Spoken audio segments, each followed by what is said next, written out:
ভিডিওটিকে সবার কাছে শেয়ার করো, কারণ সবাই নিজেকে একা মনে করে। তাই ভিডিওটি শেয়ার করে বাস্তবটা সবাইকে জানিয়ে দাও। তাই চোখ বুজিয়ে সমস্ত হোয়াটসঅ্যাপ, ফেসবুক ফ্রেন্ডদের কাছে ভিডিওটি শেয়ার করো। আর একটু কষ্ট হলেও ভিডিওটিকে লাইক করে দিও, কারণ তোমার একটি লাইক আমার অনেক মোটিভেট করে পরবর্তী ভিডিও বানানোর জন্য। ধন্যবাদ। আলহামদুলিল্লাহি কাফা ওয়া সালামুন আলা ইবাদিহিল্লাযীনা ইসতাফা, আম্মা বা'দ। আউযু বিল্লাহি মিনাশ শাইতানির রাজীম।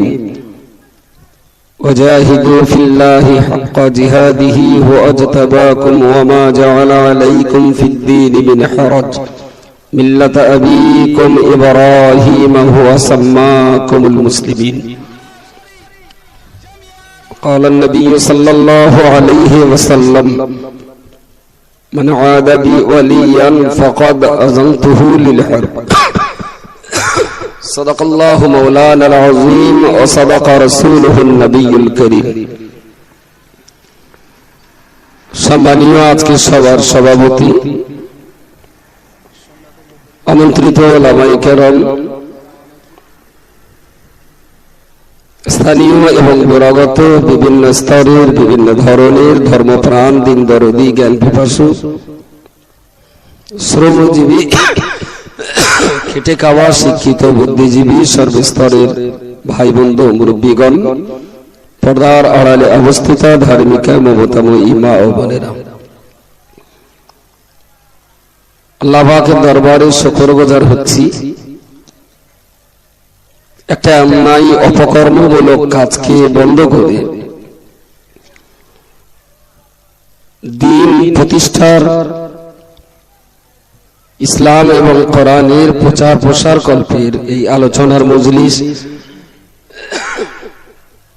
পরিচালনার পিছনে যাদের একান্ত ছোটাছুটি, দৌড়দৌড়ি, কষ্ট, মেহনত, পরিশ্রম, সেই সমস্ত জওয়ান যুবক ভাইদের প্রতি আমার অকৃত্রিম ভালোবাসা এবং তাদের এই কাজকে সমর্থন জানিয়ে যারা এই মজলিসে শ্রোতা হিসাবে অংশ নিয়েছেন তাদের সকলের প্রতি আবার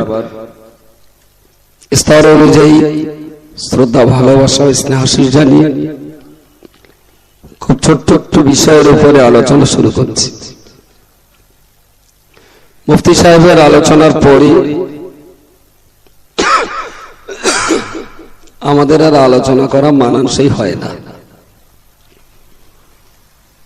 কোরআন এবং হাদিস শরীফের আলোকে তার যে জ্ঞানের বক্তৃতা, সে বক্তৃতা নিশ্চয়ই একালের ইসলামী সমাজ জীবনে, মুসলমানদের সমাজ জীবনে একটা ভালো রকমের প্রভাবিত করবে বলে আমরা আশাবাদী। শুধু পরিস্থিতির অনুকূলে সর্বশেষ বক্তা হিসাবে এখানে আসতে বাধ্য হয়েছে। যে সমস্ত আলোচনা এর আগে বিভিন্ন বক্তাগণ কোরআন হাদিসের আলোকে আপনাদেরকে শুনিয়েছেন, সেগুলো মাথায় রাখুন। ভারতবর্ষের জমিনে দ্বীন প্রতিষ্ঠা করবার জন্য কোন নবী রাসূল এখানে পা রেখেছেন, ইতিহাসে তেমন কথাটি আমাদের চোখে পড়েনি। শুধু একটা কথা মাঝে মাঝে শুনি, পাঞ্জাবের মুজাদ্দিদ আলফে সানি রহমাতুল্লাহ আলাইহির মাজারের অদূরে কিছু দূরে কয়েকজন নবীর মাজার আছে বলে আমরা শুনি। অনেকে তাদের মাজার শরীফও জিয়ারত করেছেন, কিন্তু অ্যাকচুয়াল এই নবীগণের কোন ইতিহাস, তেমন উল্লেখযোগ্য কোন বইপত্র আমাদের চোখে এখনো পড়েনি। তা সে যদি নবীও হন, আল্লাহ মালিক তিনি ভালো জানেন, তাহলে নিশ্চয়ই সেগুলো আমাদের নবী মুহাম্মদ মুস্তাফা সাল্লাল্লাহু আলাইহি ওয়াসাল্লামের আগমনের অনেক আগের ইতিহাস। প্রিয় রাসূল যখন আরব ভূমিতে জন্মগ্রহণ করছেন, তখন ভারত ভূমিতে এক পিসও মুসলমান ছিল না। পুরোপুরি ভাবে এই দেশটা শ্রীলঙ্কা, বাংলাদেশ, আফগানিস্তান, ভারত মিলেই তখন একটা দেশ ছিল।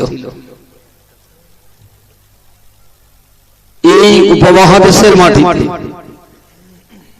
ইসলামের কোন নাম নিশানা ছিল না।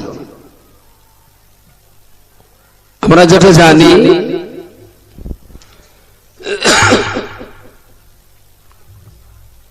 দিল্লি জামে মসজিদে প্রিয় নবীর একটা পায়ের ছাপ আছে। তবে ঐতিহাসিক প্রেক্ষাপটে রাসূল যে কখনো সশরীরে জীবদ্দশাতে ভারতের মাটিতে পদার্পণ করেছেন এমন কোন ইতিহাস পাওয়া যায় না। গুজরাতের আহমদাবাদ শাহ আলম শাহে আলম রহমতুল্লাহ আলাইহির মাজার শরীফে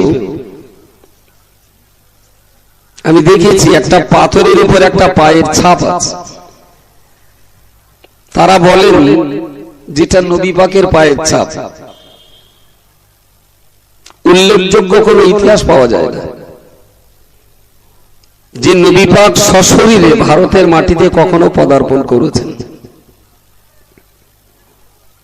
কিন্তু এরপরে ভারতবর্ষের মতো জায়গায় যেখানে 110 কোটি মানুষের বাস, সেখানে 20 কোটি মুসলমানের আবির্ভাব হলো কিভাবে?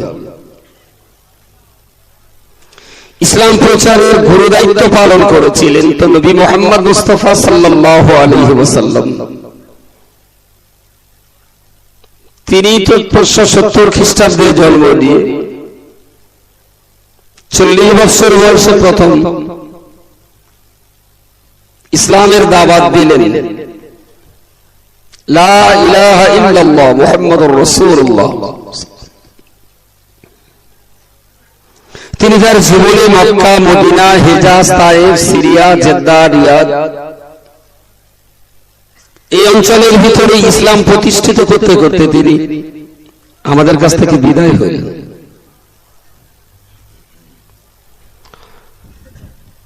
এখন যদি মনে করা হয় যে নবী মুহাম্মদ সাল্লাল্লাহু আলাইহি ওয়াসাল্লাম কবরে মরে মাটি হয়ে গেছে,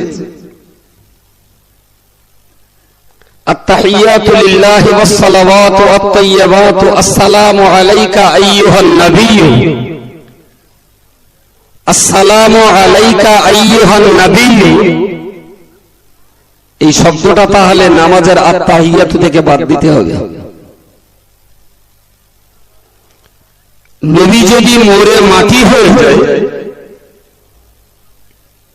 তাহলে আসসালামু আলাইকা আইয়ুহান নাবিয়্যু এই কথাটা বলার প্রয়োজন নেই, ওটা তুলে দেওয়া দরকার। নবী যারা বলেন নবী মরে মাটি হয়ে গেছে, তাহলে রাসূলুল্লাহর মাজার মুকদ্দাসের ধারে দাঁড়িয়ে আসসালাতু আসসালামু আলাইকা ইয়া রাসূলুল্লাহ, আসসালাতু আসসালামু আলাইকা ইয়া হাবিবাল্লাহ, আসসালাতু আসসালামু আলাইকা ইয়া খায়রা খালকিল্লাহ, আসসালাতু আসসালামু আলাইকা ইয়া নবিয়াল্লাহ, এই কথাগুলো তাহলে আর বলার দরকার নেই। প্রিয় নবী মরে যদি মাটি হয়ে যায়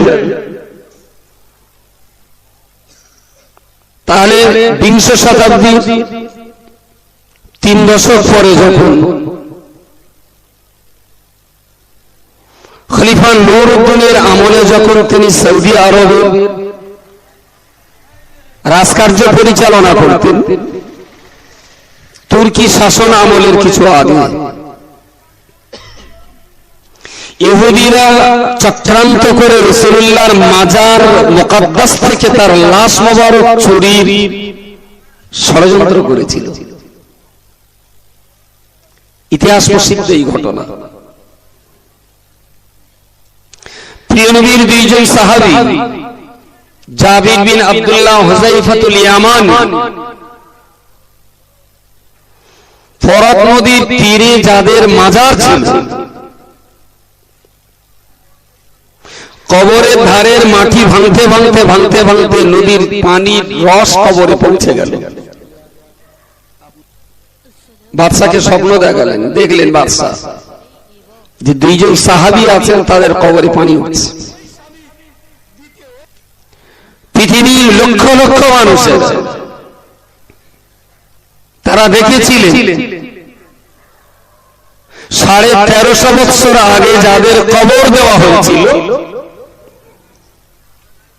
হুযায়ফাতুল ইয়ামানী এবং জাবির বিন আব্দুল্লাহ রাদিয়াল্লাহু আনহুর লাশ মোবারক 1300 বছর পরেও সম্পূর্ণ অবিকৃত, সম্পূর্ণ টাটকা অবস্থাতেই নদীর তীর থেকে তাদেরকে ওখান থেকে তুলে অন্যত্র কবরস্থানে দাফন করা হয়েছিল। জোরে বলুন সুবহানাল্লাহ। যে নবীর ঈমানি আহ্বানে সাড়া দিয়ে, যে নবীর ঈমানি চেতনায় উদ্বুদ্ধ হয়ে লাব্বাইক বলার কারণে জাবির বিন আব্দুল্লাহর হুযায়ফাতুল ইয়ামানীর লাশ 1300 বছরে কবরের মাটি খেয়ে ফেলতে পারেনি, সেই নবী কবরে মরে মাটি হয়ে গেছে। আমার মনে হয় এটা নরেন্দ্র মোদীর মতন মানুষের পক্ষেও বলা সম্ভব নয়, যারা বলেছেন নরেন্দ্র মোদীর চাইতেও জঘন্যতম নিকৃষ্ট প্রাণী তারা। আমি কখনোই একথা বলতে পারি না। ইহুদিরা যখন লাশ চুরি করার চক্রান্ত করতে গিয়ে ধরা পড়ল, 25 ফুট ডিপ করে রাসূলুল্লাহর মাজারের চতুর্দিকে শীষে গালিয়ে পাত তৈরি দিয়ে, লোহার পাত দিয়ে প্রিয় নবীর মাজারের চতুর্দিকটা সৌদি গভর্নমেন্ট ঘিরে দিয়েছিল, যাতে অদূর ভবিষ্যতে কোনোদিন নবীর লাশ মোবারক চুরির চক্রান্তে কেউ সফল হতে না পারে। কিন্তু জ্বলন্ত ইতিহাস, লক্ষ লক্ষ মানুষ দেখেছেন। সামিতু আজিবু, নবী বলেছেন আমার ওফাতের পরেও কেউ যদি আমার প্রতি সালাম পড়ে,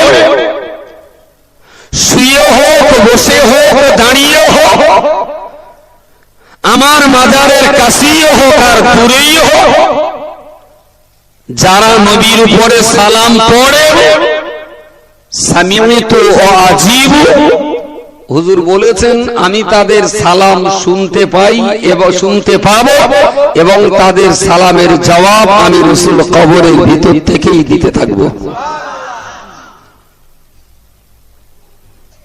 এই নবী মরে মাটি হয়ে যাওয়াটা জঘন্যতম অন্যায় এবং অপকর্মের কথা।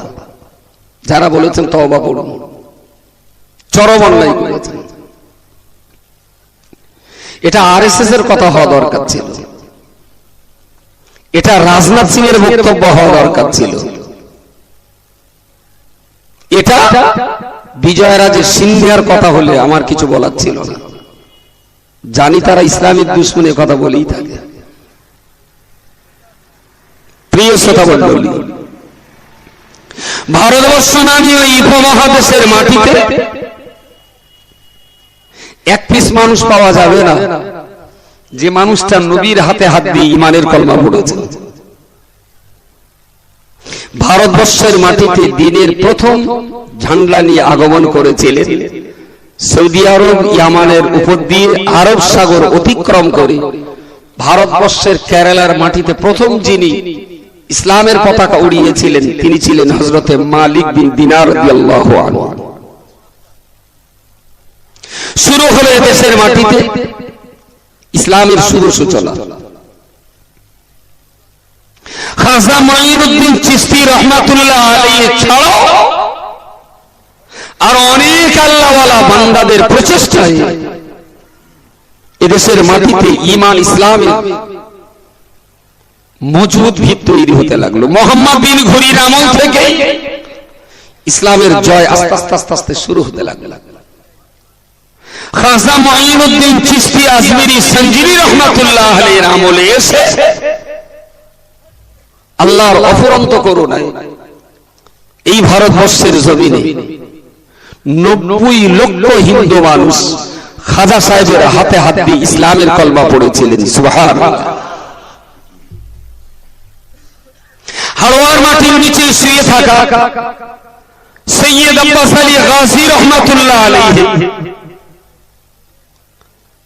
আমাদের এই 24 পরগনার মাটিতে অসংখ্য মুসলমান তার হাতে হাত দিয়ে ইসলামের কলমা পড়েছিলেন। বাংলাদেশের মাটিতে শুয়ে থাকা শাহ জালাল আর শাহ মাহমুদ রহমাতুল্লাহ আলাইহির প্রচেষ্টার ভিতর দিয়ে আল্লাহর দয়ায় অসংখ্য মানুষেরা দ্বীনের কলমা কবুল করেছিলেন। সুবহানাল্লাহ। আমি জানি আল্লাহর কোরআন হলো ইসলামের সমস্ত আইন এবং কানুনের মূল কেন্দ্রবিন্দু। কোরআনকে বাদ দিয়ে ইসলামকে ভাবতেই পারি না। তবে সেই কোরআনকে বুঝতে গেলে প্রিয় রাসূল সাল্লাল্লাহু আলাইহি ওয়াসাল্লামের হাদিস শরীফ আমাদের জন্য অবশ্যম্ভাবী প্রয়োজন। প্রিয় নবী মুহাম্মদুর রাসূলুল্লাহ সাল্লাল্লাহু আলাইহি ওয়াসাল্লাম তিনি তার জীবনের বিদায় হজ্জের সময়তে সাহাবীদেরকে যখন লক্ষ্য করে বললেন, এ আমার প্রিয় সাহাবী, আল-ইয়াওমা আকমালতু লাকুম দীনাকুম, আজকের দিনেতে আল্লাহ পাক রব্বুল আলামিন ইসলাম ধর্মকে পরিপূর্ণ করে দিলেন। ওয়া আতমামতু আলাইকুম নি'মাতি, আল্লাহ পাকের নিয়ামত ইসলাম ধর্মটাকে আমার আল্লাহ পাক রব্বুল আলামিন আজকের দিনে সম্পূর্ণ করে দিলেন। ওয়ারাদিতু লাকুমুল ইসলাম দীনা, সঙ্গে আল্লাহ এটাও বলে দিলেন, হে পৃথিবীর মানব মণ্ডলী, ওয়ারাদিতু লাকুমুল ইসলাম দীনা, তোমাদের জন্য ইসলাম নামীয় যে জীবন ব্যবস্থা পাঠিয়ে দেওয়া হয়েছে, ওয়ারাদিতু, আমি আল্লাহ পাক যে ইসলাম তোমাদের জন্য দিয়ে দিলাম, এই ইসলামের প্রত্যেকটা আইন কানুন নীতি নৈতিকতা আদেশ নিষেধগুলোকে আমি আল্লাহ সন্তুষ্ট হয়ে তোমাদিগকে দিয়ে দিলাম। আমি খুব সন্তুষ্ট চিত্তে দিয়েছি, রাগ ঝাল করে দেইনি, তোমাদের কষ্টের জন্য দেইনি, শান্তির জন্য দিয়েছি, তোমাদের বিপদের জন্য দেইনি, বিপদ থেকে উদ্ধার করার জন্য দিয়েছি, তোমাদের কান্নার জন্য দিইনি, হাসাবার জন্য দিয়েছি, ক্ষতি করার জন্য ইসলাম দেইনি, ক্ষতির হাত থেকে বাঁচবার জন্য ইসলামকে দিয়েছি। ওয়ারাদিতু, আমি আল্লাহ এতে সন্তুষ্ট আছি, তোমরাও আমার ইসলামের উপরে সন্তুষ্ট হয়ে যাও। আমি খুব সন্তুষ্ট চিত্তে দিয়েছি, তোমরাও এটাকে সন্তুষ্ট চিত্তে নিয়ে নিও। ও আল্লাহর প্রিয় বান্দা, মনে রাখো না, সাহাবী হুজুরগণ এই কথা শোনার সঙ্গে সঙ্গে তার আনন্দে আত্মহারা হলো, প্রচন্ডভাবে তার আনন্দের সাগরে ডুবে গেল। কিন্তু এই কথা শোনার সঙ্গে সঙ্গে নবী পাকের প্রিয় সাহাবী আবু বকর রাদিয়াল্লাহু তাআলা আনহু তিনি একটা গোপন জায়গায় প্রচন্ডভাবে কান্নায় ভেঙে পড়লেন। সাহাবীগণ আরজ করে বললেন, ও সিদ্দিক, একবার বলুন, আজকে বিদায় হজ্জের সময়তে সবাই যখন আনন্দ অশ্রু জড়িয়ে আল্লাহর কাছে ফরিয়াদ করছেন, আপনি কেন দুঃখের কান্না তখন ভেঙে পড়লেন? আবু বকর রাদিয়াল্লাহু আনহু বললেন, ইসলাম পরিপূর্ণ হয়ে গেছে, ইসলামকে আল্লাহ সুসম্পন্ন করে দিয়েছেন, আল্লাহর নিয়ামতকে আল্লাহ কমপ্লিট করে দিয়েছেন, তাই আমি আবু বকর কান্নাকাটি করছি। সমস্ত সাহাবীগণ রাসূলুল্লাহর কাছে নালিশ জানিয়ে বললেন, ইসলাম পরিপূর্ণ হওয়ার কারণে আমরা সবাই যখন আনন্দে আত্মহারা, আপনার প্রিয় সাহাবী আবু বকর তখন কান্নায় ভেঙে পড়েছেন। রাসূল আবু বকরকে ডাকলেন, আবু বকরের চোখে মুখে কান্নার ছাপ। হুজুর ডেকে বললেন, তুমি কাঁদছো? উনার কান্নার সাগরে যেন জোয়ার উতলে উঠল, গলা ছেড়ে ছেড়ে বললেন, তুমি কাঁদছো কেন? ইসলাম সুসম্পন্ন হয়েছে, আল্লাহর নিয়ামত কমপ্লিট হয়েছে, এটা তো খুশির কথা, সুখের কথা, তুমি কাঁদছো কেন? আবু বকর রাদিয়াল্লাহু তাআলা আনহু বললেন, ইয়া রাসূলুল্লাহ, ইয়া হাবিবাল্লাহ, ইসলামের আইন কানুন নীতি নৈতিকতা এসব কিছুকে আল্লাহ সম্পূর্ণ করে দিয়েছেন, ইসলামের বিধানকে আল্লাহ পরিপূর্ণ করে দিয়েছেন, ইসলামের ভিতরে আর কোনো অভাব থাকলো না।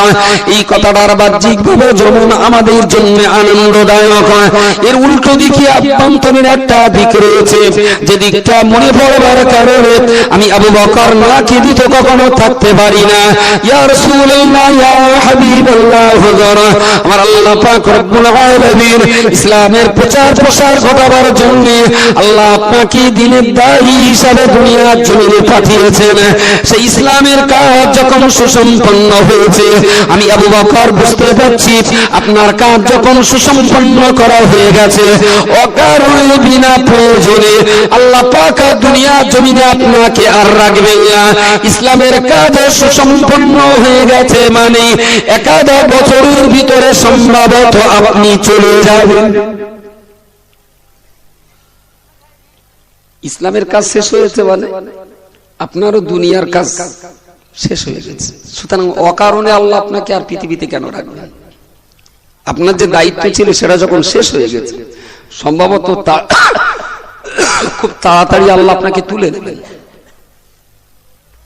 ইয়া রাসূলুল্লাহ, আপনার অবর্তমানে আমাদের উপায় কি হবে? আমি সেই চিন্তায় কাঁদছি। হুজুর, ইসলাম সম্পূর্ণ হয়েছে, এটা আমাদের আনন্দের, কিন্তু আপনার অভাবটা আমাদের জন্য বড় বেদনার। কি হবে? সাহাবী হুযায়ফা রাদিয়াল্লাহু তাআলা আনহু বলেছিলেন, ইয়া রাসূলুল্লাহ, ইয়া হাবিবাল্লাহ, আন-নাসু ইয়াসআলুনা ইনদা রাসূলিল্লাহ সাল্লাল্লাহু আলাইহি ওয়াসাল্লাম ওয়া কুনতু আন-নাসু ইয়াসআলুনা ইনদা রাসূলিল্লাহ আনিল খায়রি ওয়া কুনতু আসআলুহু আনিশ শাররি মাখাফাতা আন ইউদরিকনি ফি যালিকা। আল্লাহ নবীর সাহাবী হুযায়ফা বললেন, ইয়া রাসূলুল্লাহ, বিভিন্ন মানুষেরা আপনার কাছে ভালো সম্পর্কে প্রশ্ন করে, কোন কাজ করলে তারা মুনকার নেকির জবাব দিতে পারবে, কোন কাজ করলে তারা হাসরের মাঠে আল্লাহর আরশে জায়গা পাবে, কোন কাজ করলে তারা ডান হাতে আমলনামা পেয়ে যাবে, কোন কাজ করলে তারা বিদ্যুৎ গতিতে পুরসরাত পেরিয়ে যেতে পারবে, কোন কাজ করলে তারা আল্লাহর জান্নাতে প্রবেশ করতে পারবে। আন-নাসু ইয়াসআলুনা ইনদা রাসূলিল্লাহি আনিল খায়রি, ওরা সবাই ভালো সম্পর্কে প্রশ্ন করে, কি করলে আপনারা মুনকার নেকির সওয়ালের জবাব বলতে পারবে, কি করলে জান্নাতে যেতে পারবে। ওয়াকুনতু আসআলুহু আনিশ শাররি, ইয়া রাসূলুল্লাহ, ইয়া হাবিবাল্লাহ, সবাই ভালো সম্পর্কে জানতে চায়, আর আমি হুযায়ফা, আমি আপনার কাছে কেবলমাত্র খারাপ সম্পর্কে প্রশ্ন করি। কোন পাপ করলে কবরে আমি জবাব দিতে পারবো না, কোন কাজ করলে আমি পুনসরাত থেকে পড়ে যাব, কোন কাজ করলে আমার আমলনামাটা বাম হাতে দেওয়া হবে, কোন কাজ করলে আমি জাহান্নামের ভিতরে চলে যাব, কোন কাজ করলে আমার গুনাহ পাল্লাটা ভারী হবে। মাখাফাতা ইউদরিকনি ফি যালিকা, ইয়া রাসূলুল্লাহ, ইয়া হাবিবাল্লাহ, আমরা সবাই ছিলাম তো কঠিন কঠিন পাপের কাজে, আমরা সবাই জাহিল ছিলাম, অজ্ঞ ছিলাম, আমরা কাফির ছিলাম, আমরা মুশরিক ছিলাম। ইন্নী কুনতু ফি জাহিলিয়াতিন ফাজাআনাল্লাহু বিহাযাল খায়রি, আমরা অজ্ঞ ছিলাম, মূর্খ ছিলাম, জাহান্নামের বাসিন্দা ছিলাম। ইয়া রাসূলুল্লাহ, ইয়া হাবিবাল্লাহ, আপনার মতো মানুষের ওসিলা করে আপনার মাধ্যমে আল্লাহ তাআলা আমাদেরকে জাহান্নাম থেকে বাঁচিয়ে জান্নাতের সুপথগামী করে দিয়েছেন। জোরে সোরে বলুন সুবহানাল্লাহ। হুজুর, আপনি চলে যাবেন, আমাদের উপায় কি? আমরা তো আবার বিগড়ে যাব, আমাদের তো খুব ভয় হয়। আদম নবীর সন্তানেরা যখন বিগড়ে যাচ্ছিলেন, আল্লাহ তখনই আদমকে নবুয়ত দিয়েছিলেন, সবাইকে ধরে ধরে ধরে ধরে ইসলামের উপরে দাঁড় করালেন। আবার কিছুকাল পরে এদের পা আবার জাহান্নামের দিকে চলে গেল। ঈসা আলাইহিস সালামকে আল্লাহ নবুয়ত দিলেন, তিনি আবার মানুষকে ধরে ধরে জান্নাতের দিকে টানতে লাগলেন। বলি তাইলে আমি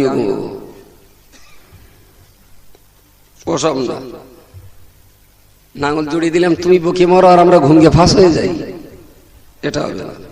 সবার চান্দা থাকতে হবে। দুটো শুয়েছে, ওরকে বোঝার মতন ক্ষমতা নেই, আলহামদুলিল্লাহ, ওতে কোনো আমার টেনশন নেই।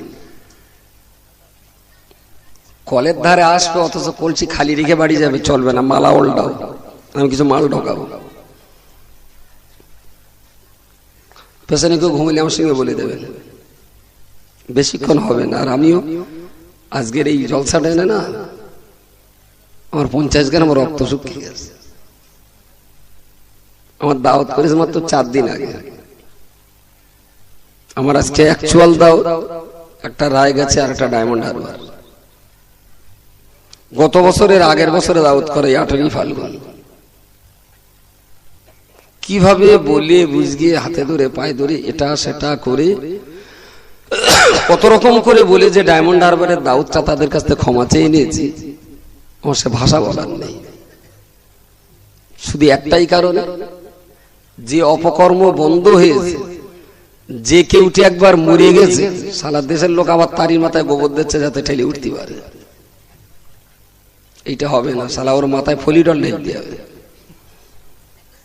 যার জন্য অনেকটাই হাতে ধরে পায়ে ধরে অনুনয় বিনয় করে তাদের কাছ থেকে ছুটি নেওয়া। ফোনে সুইচ অফ করে দেয়নি, সেদিক দিয়ে নিশ্চিন্ত বলে বুঝিয়ে হাতে পায়ে ধরে কি করব। আর এতটা ক্ষতি স্বীকার করে আমি আসবো আর আপনারা ঘুমাবেন, এটা হবে না। তকবীর দেন, যে কটা ঘুমোচ্ছে যেন একদম নারাই তকবীর।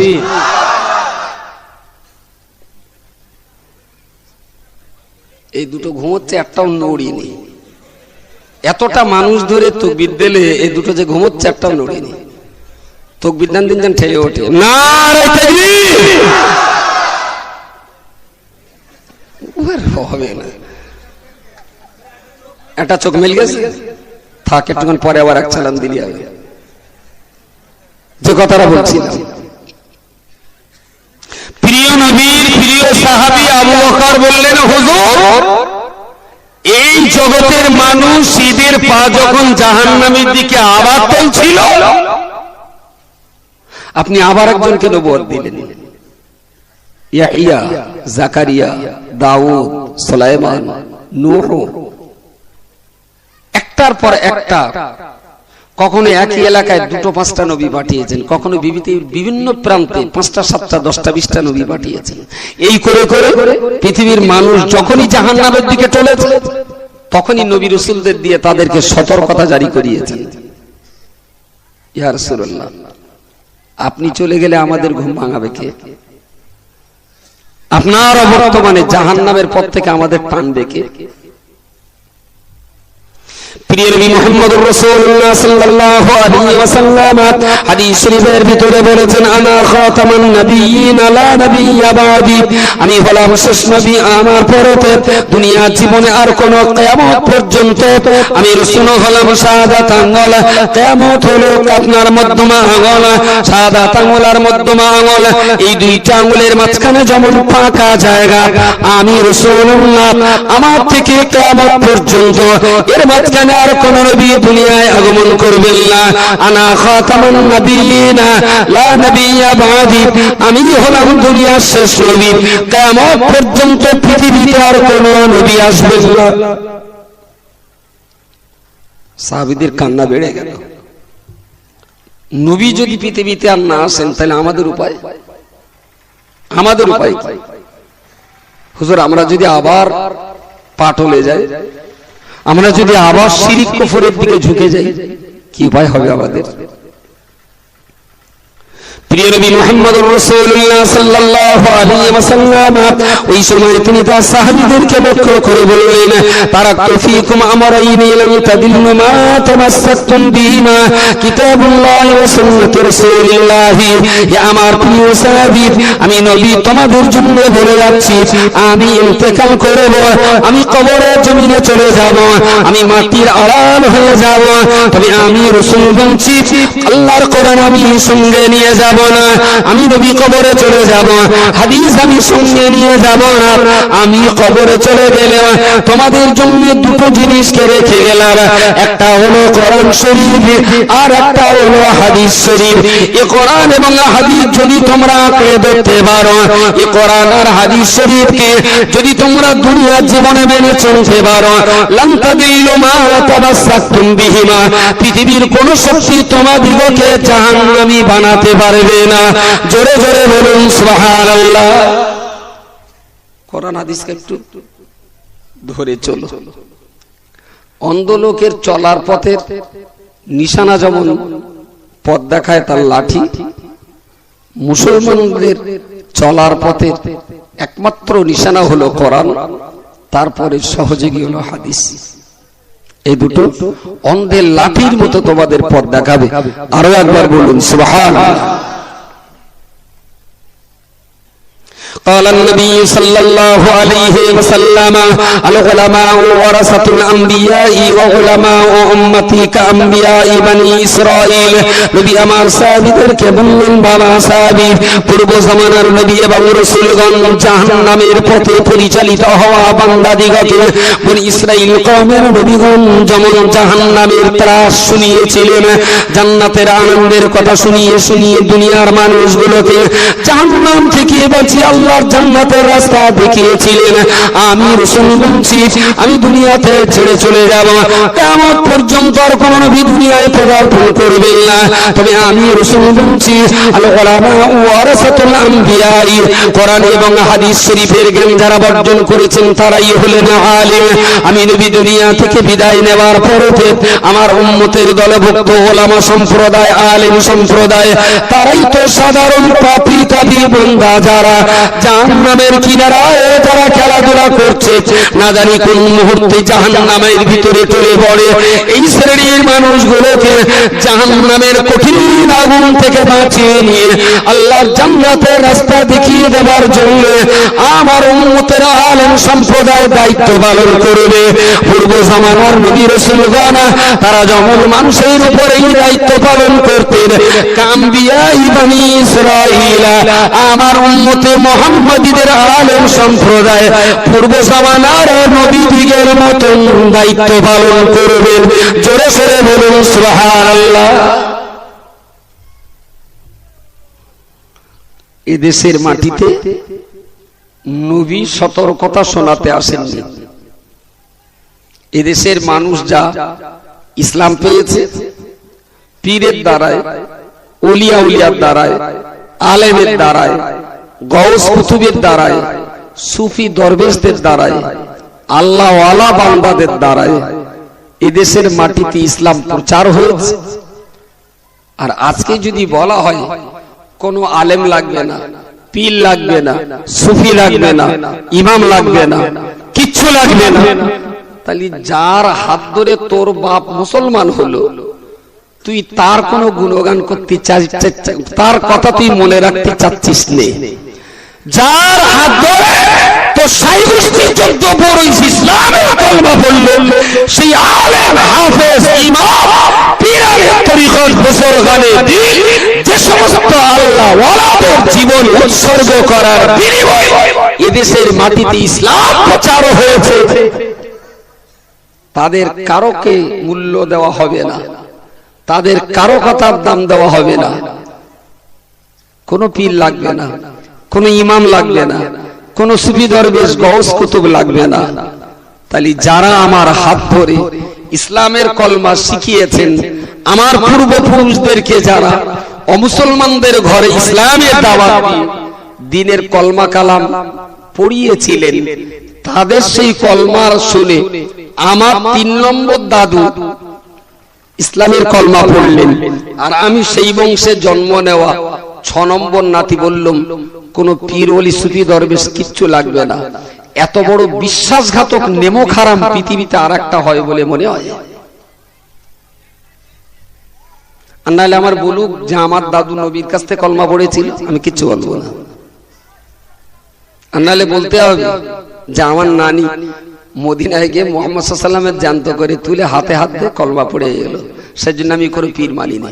নবীর কাছ থেকে তোর নানি কলমাটা পড়বে কি করে? তার আগে তুই তো নবীরে তো মাটি করেই ফেলেছিস। নবী জ্যান্ত থাকবে তারপর তো কলমা পড়াবে, তা তুই তো নবীর তো মেরি তো মাটি করে ফেলেছিস। লা হাওলা ওয়ালা কুওয়াতা ইল্লা বিল্লাহ। আরে পীর আমরা মানি এই জন্যই মানি যে পীর ওলি সুফি শায়েখ আল্লাহ ওয়ালা যারা এরা আল্লাহর নবীকে যে পথ দিয়ে খুঁজেছিল আমরাও সেই পথ দিয়ে আল্লাহর নবীকে খোঁজার চেষ্টা করছি। পীর মানে কি? আমরা পীরের কবরে সেজদা করতে যাচ্ছি? না পীরকে আমরা আল্লাহ বলছি? নাকি পীরকে জান্নাতের মালিক বলছি? নাকি পীরের কাছে ভাতার পাঁঠার বাচ্চা চাচ্ছি? কখনো না। পীরের কাছে আমাদের চাওয়ার কোনো জায়গা নেই। পীরের কাছে কি ঘোড়ার ডিম চাবো? আরে আমি যার কাছে চাবো আমার সে পীরও তো খোদার কাছে চাইতে, আর আমার পীররা তো আমাকে এটাই বলে গেছেন, তোর কাছে লাগবে যেন আঙ্গা কাছে চাস নি, যা চাবার আল্লাহর কাছে চাস। কোন পীর কি বলেছে যে মরার পরে আমার কবরে এসে মাথা টুপি তোর গা পাঁটা বকরি যা লাগে আমি দেবো? পীর মানা মানে এই না যে পীরের কাছে চাতে যাচ্ছি, এটা তো ভুল ধারণা। বোর শাড়ি বোর শাড়ি মা পরেছে, এখন শাড়ির রং দেখেই বউ মনে করলি তো ভুল হবে। কপালে তো একদম জীবন্ত আগুন লেগে যাবে, সারা জীবনে কলঙ্কের কালি মুছতে পারবি না। কখনো কখনো শাড়ি ভূতি হয়, জামা কাপড় কেচে দিয়েছে তা বৌমার শাড়িটা মা শাড়ি একটু পরেছে, এখন বাড়ি গিয়ে যদি মনে করো যেই শাড়ি তো আমার বউ পরতো রঙে রঙে যখন মিলে গেছে চালাও, তোর কপালে যা বাস পড়বে সারা জীবন খেসারাত দেও সেই ঋণ শোধ করতে পারবি না। চেহারাটা দেখ, খবরে যারা সেজদা করে আমরা তো সে পার্টি না, তুই কেন সেই অপবাদ আঙ্গা ঘাড়ে চাপাচ্ছিস? এটাও তো তোর ছাড় করা উচিত, এটাও তো তোর বোঝা উচিত। আমরা তো কবর পূজার লোক নই, আমরা তো কবরবাসীর কাছে চাওয়ার লোক নই, আমরা বরঞ্চ কবরের ধারে দাঁড়িয়েই আগে বলি আসসালামু আলাইকা ইয়া আহলাল কুবুর, হে কবরের অধিবাসী আল্লাহ তোমাদেরকে শান্তিতে রাখুন। বলুন সকলে সুবহানাল্লাহ। আল্লাহ তোমাদেরকে ভালো রাখুন, এইটা তো তাদের জন্য আগে দোয়া করছি। তুই ভাবলি কি করে আমরা কি নেকা যে কবরবাসীর কাছে চাবো? সুতরাং যারা চায় তাদের বিরুদ্ধেই আমাদের অভিযান, যারা চায় তাদের বিরুদ্ধেই আমাদের সংগ্রাম। আমরা কবর জিয়ারাতের পক্ষে, কবরবাসীর কাছে চাওয়ার পক্ষে না। তুমি শাড়ির রঙে মিলে গেছে আর অমনি সেই দোষ আঙ্গা ঘাড়ে চাপাবা, এটা তো বুদ্ধিমানের কাজ না। প্রিয় শ্রোতামণ্ডলী মনে রাখুন, আমি আপনাকে বলতে চাইছি আল্লাহ পাকের মাহবুব বান্দাগণ তারাই তো দেশের মাটিতে ইসলাম প্রচার করেছিলেন, তারা আমাদের হাতে কোরআন তুলে দিলেন, তারা আমাদের হাতে হাদিস তুলে দিলেন, তারাই আমাদেরকে শিরক সম্পর্কে সজাগ করে দিলেন, তারাই তো আমাকে জান্নাত আর জাহান্নামের বর্ণনা শিখিয়েছিলেন। যাদের উসিলা করে, যাদের মাধ্যমে আমরা নবী চিনেছি, যাদের উসিলা করে আমরা আল্লাহকে চিনতে পেরেছি, যাদের উসিলা করে জান্নাত আর জাহান্নামকে বুঝতে শিখেছি, না না না না কোনদিনের জন্য তাদের সম্পর্কে বেঈমানি করতে পারি না। তাই তো আজ পর্যন্ত দোয়া তুলে যখন দোয়া করি তখন এই কথাটাই বলি, আল্লাহ আজকের দিনের কোরআন তেলাওয়াত করবার যে সওয়াব, দান সাদকা খায়রাত আর দরুদ পড়বার যে সওয়াব, ও রব্বুল আলামিন আল্লাহ এই সওয়াবটুকু বসিরতের বড় মাওলানার রূহে পৌঁছে দিন। কৃতজ্ঞতা স্বীকার করছি, আল্লাহ সওয়াবটুকু ফুরফুরা পীর সাহেবের রূহে পৌঁছে দিন। আল্লাহ এই সওয়াব পাঞ্জাবের সারহানদের মুজাদ্দিদ আল-ফিসানির রূহে পৌঁছে দিন। এই সওয়াব শাহ ওলিউল্লাহ মুহাদ্দিস দেহলভীর রূহে পৌঁছে দিন। এই সওয়াব খাজা মুঈনুদ্দিন চিশতি হুজুরের রূহে পৌঁছে দিন। আল্লাহ তারা যে আমাদের উপকার করে গেছে সেই উপকারের কৃতজ্ঞতা স্বীকার করছি। আল্লাহ আমাদের এই সওয়াবটাও তুমি তাদেরকে পৌঁছে দাও, কৃতজ্ঞতা স্বীকার করছি। আর যদি বলা হয় বাদ দাও দিন পীর ফকির সুফি দরবেশ সব কি আবার আল্লাহর নবী, ভেরি গুড। আল্লাহ আল্লাহর জায়গাতেই থাকতেন, নবী নবীর জায়গাতেই থাকতেন। পীর যদি উলিয়া উলিয়া যদি ভারতের মাটিতে পদার্পণ না করতেন, তোর আজও ক্যাঁকড়ার কুচে ঘাটি হইত। জীবনে গরুর গোস্ত খাওয়ার লাইন পাতিস না, কারণ ওরাই তো আমাদের শিখিয়েছেন যে ক্যাঁকড়া বাদ দে, গরু ধর, কুচে বাদ দে, ছাগল ধর। সুফি দরবেশ উলিয়া উলিয়া যদি এদেশের মাটিতে না থাকতো, আমরা সব তো হিন্দু ছিলাম। হিন্দু ছিলাম না আমরা, মানে আমাদের পূর্বপুরুষ সবই হিন্দু ছিল। এদেশে তো এক পিস মুসলমান ছিল না, সব তো হিন্দু ছিল। তারপর এক একজন আল্লাহওয়ালা বান্দাদের প্রচার প্রসার সংগ্রামের কারণে এই কেসটা ঘটেছে, আলহামদুলিল্লাহ। তো তাদের জন্য আল্লাহর কাছে এতটুকু বলবো না যে আল্লাহ যারা আমাকে তোমার সাথে পরিচয় করিয়ে দিয়েছেন, আল্লাহ তুমি তাদেরকে ভালো রেখো। আসসালামু আলাইকা ইয়া আহলাল কবর, আল্লাহ কবরের মানুষ কটারে তুমি শান্তিতে রেখো। এতটুকু কথা বলতে পারবো না? আমি জানি না, উপকারের কৃতজ্ঞতা স্বীকার করা তো মানবতার চরিত্র, এটা তো মানবিক গুণ। আমার ছেলেরা সায়না দেখ, ঘটক লেগে লেগে, ঘটক না নাউজুবিল্লাহ, উকিল লেগে লেগে লেগে লেগে আমার বললো ভাই ছেলেটার বেদোয়া। আমি কার কোথায় কি? তো লোক কড়াপাড়া একটা ভালো মেয়ে আছে, তো চলো একদিন তার সঙ্গে আলুম। কড়াপাড়ার মেয়েটা দেখলো, মেয়ের বাপটার সঙ্গে কথা হলো, দেখলো না মেয়েটা তো বেশ চলনসই। এবারে ফোনে বেইটার বললাম, বেই চলে এসো, আমার ছেলেটার তুমি দেখে দাও। তাহলে ভাই উকিলটার একটু সঙ্গে লে যাই। না না, তোমার মেয়ে আর আমার ছেলে কোম্পানির ঘান কলক চলবে দুজনের ভেতর দিয়ে।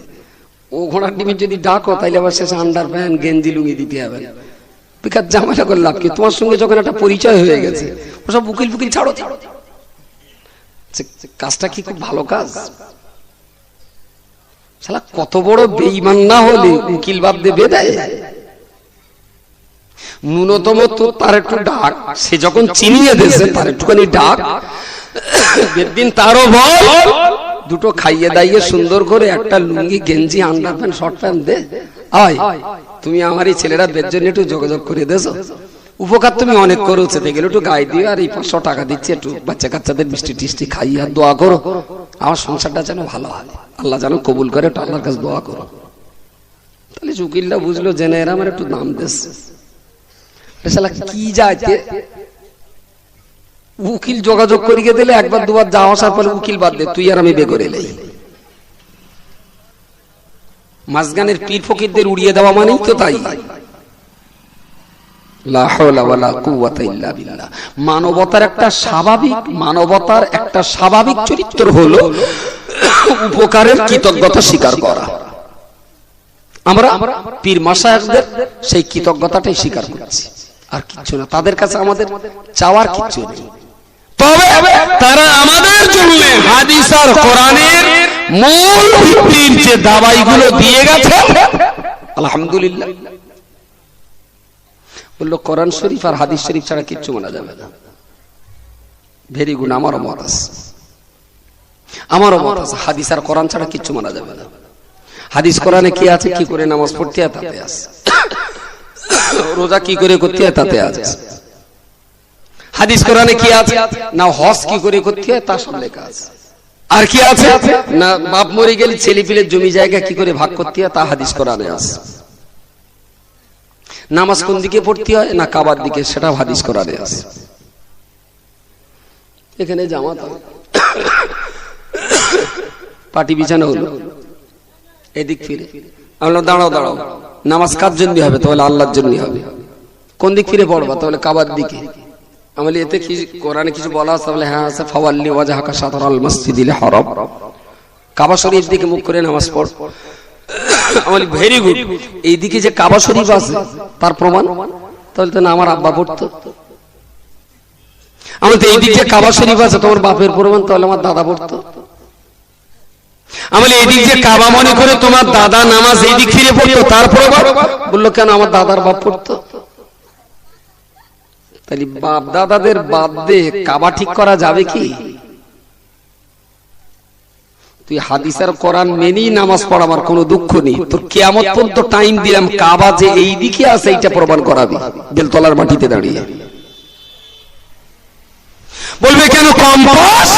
কম্পাস তো নবী তৈরি করেননি, কম্পাস তৈরি করেছে তো তাতেও যারা তৈরি করেছেন যদি তাদের তৈরি করা কম্পাস মানতেই হয়, তাহলে হাদিস আর কোরআনের বিশরত ইমাম আর মুজতাহিদ মানতে তোমাদের এত পক্ষপাত হয় কেন?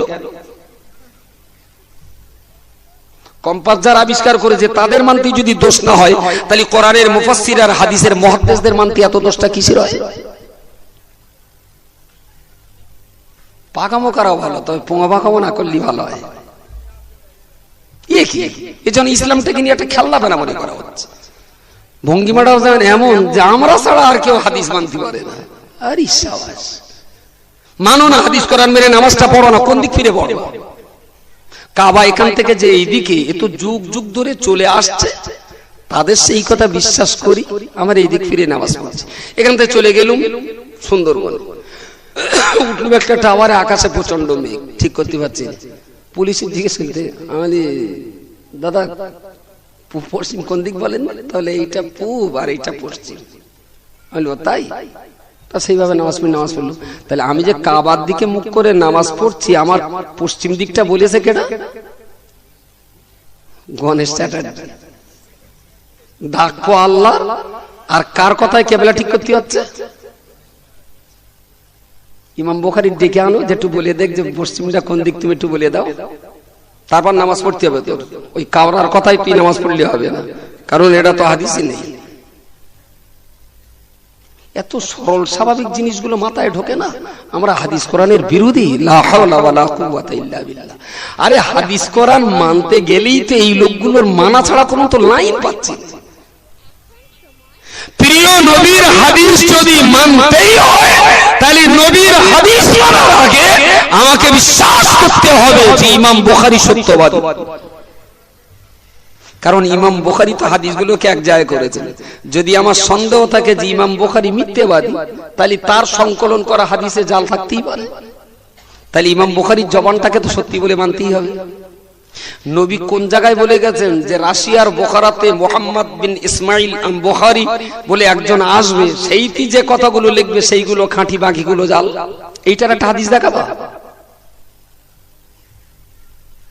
সুতরাং বসিরহাটের বড় মাওলানা সাহেবের মতো মানুষ, ফুরফুরার মুজাদ্দিদুজ জামান আবু বকর হুজুরের মতো মানুষ, মেজলা হুজুর পীর কেবলার মতো মানুষ, আহমদ আলী হামিদ জালালির মতো মানুষ, খান জাহান আলী শাহ জালাল রহমতুল্লাহ আলাইহির মতো মানুষ, বজলুর রহমান দরগাপুরীর মতো মানুষ, আলহামদুলিল্লাহ, এরা কি হাদিস কোরআন বুঝতেন না? এরা কি একেবারেই গোয়ার গোবিন্দ ছিলেন? এদের কি কোনো হুঁশতাল ছিল না? প্রিয় শ্রোতা মণ্ডলী, মনে রাখুন, আমি আপনাকে বলতে চাইছি, আল্লাহ পাক রব্বুল আলামিন যুগ যুগ ধরে ধরে এইভাবে একটার পর একটা হাদিস শরীফে রাসূলুল্লাহ বলেছেন, বাল্লিগু আন্নী ওয়ালাউ আয়া। হে আমার প্রিয় সাহাবী, তোমরা যদি একটাও কথা জ্ঞানী যদি অর্জন করতে পারো, একটা জ্ঞান যদি তুমি অর্জন করতে পারো, তোমার এই ছোট্ট একটা জ্ঞানটাকে তুমি জনগণের কাছে পৌঁছে দাও, এই জ্ঞান তুমি অন্যের দরবারে পৌঁছে দাও, তোমার ভিতরে যে জ্ঞানটা রয়েছে সেই জ্ঞানটা তুমি আরো 5টা মানুষকে শেয়ার করে দাও। হে আল্লাহর বান্দা, মনে রাখুন, হাদিস আর কোরআন যদি একমাত্র আমাদের মানতে হয়, তাহলে রাসূলুল্লাহর হাদিস অনুযায়ী আমি ওই জ্ঞানটা আর 5টা মানুষকে পৌঁছে দিলাম, এটাও তো রাসূলুল্লাহর নির্দেশ বলে পৌঁছে দিলাম। অনেক সময় আমাদের কাছে অনেক যুবক ছেলেরা বলে হুজুর জাকির নায়েক সম্পর্কে কি হবে? আমি জাকির নায়েক লোকটা খুব ভালো লোক, শিক্ষিত লোক, বুদ্ধিজীবী, জ্ঞানী লোক, তবে না মানলি ভালো হয়। লোকটা বিরাট ভালো, তবে তুই বেই করিস না। আমি কেন? তাহলে সহ্য করতে পারবি না।